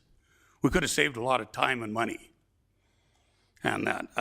The other thing that we'd like is the $2,500 turning it back fee, and I realize it's small change, but it was turned on to us to pay the $25. And we're requesting from our condo association that the $2,500 be paid. It was basically, I think, your staff's mistake, not ours. We were there first. And I think that's about it. Thank you for your views, sir. It looks like everyone we have in the audience. Is there anyone online for the second time? Is there anyone to speak for a third and final time? Is there anyone that wishes to address council? Seeing none, are there any questions of administration on this matter? Councillor Moore. Thank you, Mayor Wood. Thank you, Mr. English, for coming today. So I'm clear in my mind. Was it the wrong designation? Like, what happened?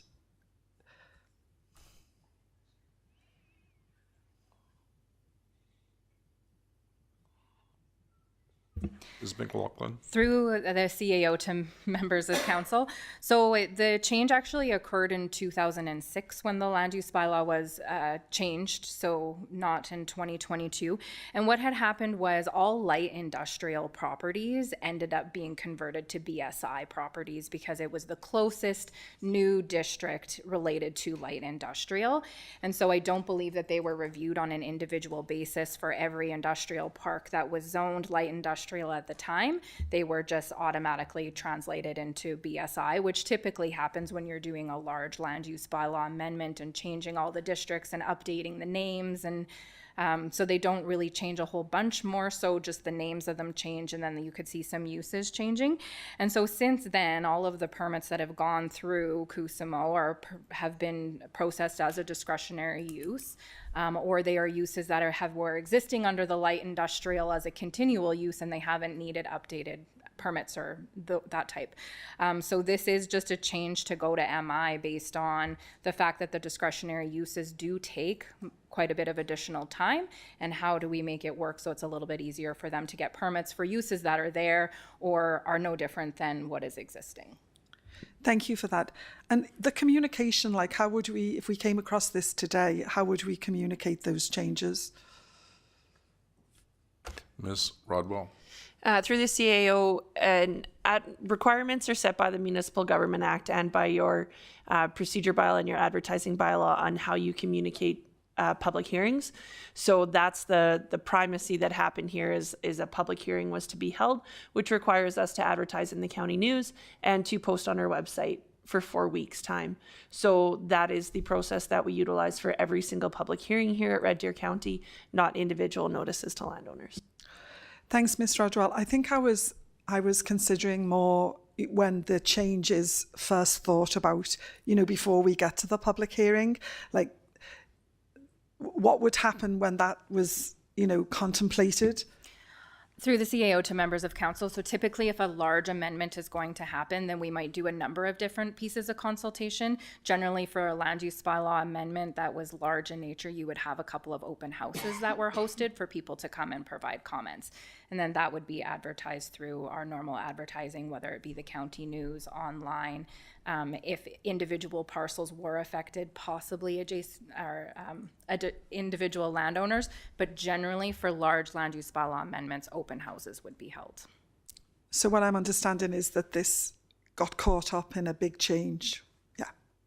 And rest is history. That's correct. Thank you. Questions? Councillor Massier? Yeah, it might be a silly one, but are we changing the whole area? When I'm reading the details of it, it's unit 2 to 9, unit 11. So I'm wondering, what happened to unit 1 and unit 10? When I look at the map and the little dotted line seems to encircle the whole industrial park, or am I missing something? The question really be, what about Unit 1, Unit 10, and those details? Maybe they're not part of the park. Ms. McLaughlin? Through the CAO to members of council, it is the whole park that is changing. So the unit numbers would be based on the way that they subdivide and do condo subdivisions and how those are assigned through land titles. Okay. So why there's no Unit 1, I don't know. Okay, but it's the whole park. Thank you. Councillor Holzman? Councillor Palm? Yeah, so I guess, so this was actually, this whole changing of the names and stuff was in 2006 when this was updated? Through the CAO to members of council, yes, that's correct. Okay, and I guess, so some people have come in and learned that it was changed from that to this, I guess, and now they want it changed back? It was never MI, so it was light industrial. BSI would have been the closest zoning to that light industrial when the land use bylaw was changed in 2006.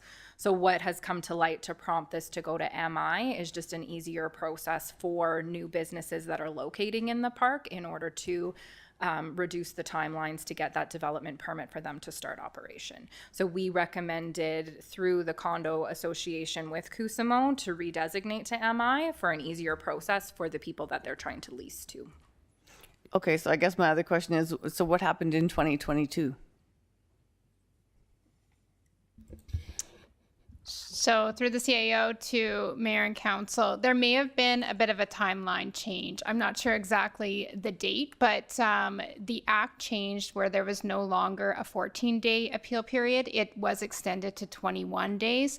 So it definitely does add a little bit of time. I can't confirm if that was 2022. I thought that was maybe a year or two prior to that. But we did look at the history of this file, and we have processed a substantial amount of discretionary uses. And certainly when we went out there, it really just has evolved into that MI look. There are a few developments in there that certainly have that BSI, but mostly it is oil field. Okay, I just needed some clarity because I wasn't. Okay, thank you very much. Councillor Kennett? So the businesses that are there that have had to go through the BSI and get a variance and discretionary, are they going to be grandfathered straight over to MI, or is there going to be an issue for them that they have to go through this now, or how does that work? Through the CAO to members of council, all the existing approvals remain as is. So as long as that business or a business of that nature exists in that location, their development permit would always be valid. So that's why we would see some businesses that have been located there since the creation of the business park, their permit from that time is still valid, provided they're still having that same operation. So they're still allowed there under those existing approvals. Okay, thank you. Councillor Ramsey? No questions.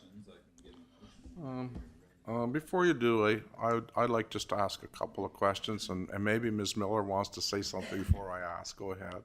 Yeah, thank you, Mayor. I do want to just add something Beth brought to light. I believe that the 2022 statement could be referring to our current bylaw is 2022. However, when we did adopt that we didn't actually make any substantial changes to the business service industrial district, and we didn't rezone anybody's property. Okay. I just want to ask a couple of questions. One was regarding notification. In this particular application, were all of the people that would be affected by this change notified individually? Through the CAO to members of council, yes. In this particular application, we did notify all adjacent landowners because it is a concentrated area on where the amendment is happening. So those adjacent landowners would have been mailed letters. And as per the application before you, all of the landowners who own land in Cusimo had to provide authorization to proceed with this application as well. Okay, thank you. And so what I'm hearing then, I'll have to revert this in a question. So is this different than at a large scale one? Would we typically always now, if this was to come through in another situation like it, always notify everyone the same way? This is a different process because this is a specific business park versus a large-scale application. If we were changing multiple business parks, then that notification process would look a little bit different. So it is dependent on the type of application and redesignation that's coming forward. So this is a lot of lots, all adjacent landowners. If it was one lot, the adjacent landowners, and that would be notified. On a larger scale, we would have a different public consultation process. Okay, and I have one more question, and that was regard to the comments regarding the fees that were charged, and I wasn't quite sure. I heard $2,500. Is $2,500 total, or is this $2,500 per title? How do the fees work in this particular case? Because it came up in the hearing. Sure. So the application was $2,500 total, even though that there were a number of lots. It did affect all of the landowners in this area. We had indicated to them when we met with all the landowners that they had the opportunity to request waiving the fees. We never received that application or that letter that came in. So it was $2,500 as one redesignation application, even though we're redesignating a number of properties. One more question then. Who has the authority to waive those fees? Is it council or administration? Through the CAO to mayor and council, we do have in the fee schedule that fees can be waived by the CAO only, and it's based on typically your nonprofit groups. Thank you. Councillor Ramsey, this is. Oh, hang on. I have to make one more thing before we can have any motions. I have to declare the public hearing closed before we can now have any motions. Councillor Ramsey, I'll acknowledge you first. This is in your division. Thank you, Mayor Wood. Yeah, I would certainly move we grant second reading to bylaw 1002/2025A. As was stated by the applicant, this is the developer and the businesses are fully supportive of this, and you know, it's a result of previous changes, and that they've been kind of in this situation that really didn't fit their business park, and yeah, we approved a few one-offs, but with a recent application it caused some serious issues, and I'm glad, you know, administration and the developer were able to look at this and find a way to make it fit, so that, you know, hopefully in the future we can now reduce the red tape and speed up the approvals for these folks so that they can keep doing the work they do. So. Councillor Moore. Thank you, Mayor Wood. So I would speak in favour of second reading here. A couple of things I'd like to acknowledge. I think there was an element of frustration in Mr. English in the 2,500 waive of the fee, and I'm wondering whether that can be revisited, or is it too late? Is there a deadline for that? But that's maybe something for administration as they decide that. I think this really does reflect the reality of the industrial park, what is actually happening, and it will make this a much cleaner process for the landowners and the business owners. You know, we want this to grow, and the more we can set this business park up for success, the better. And so I think these are this is a good change that's going to be a win for all. But I do acknowledge there was some frustration and obviously some communication many years ago. And sorry to hear that. Councillor Massey.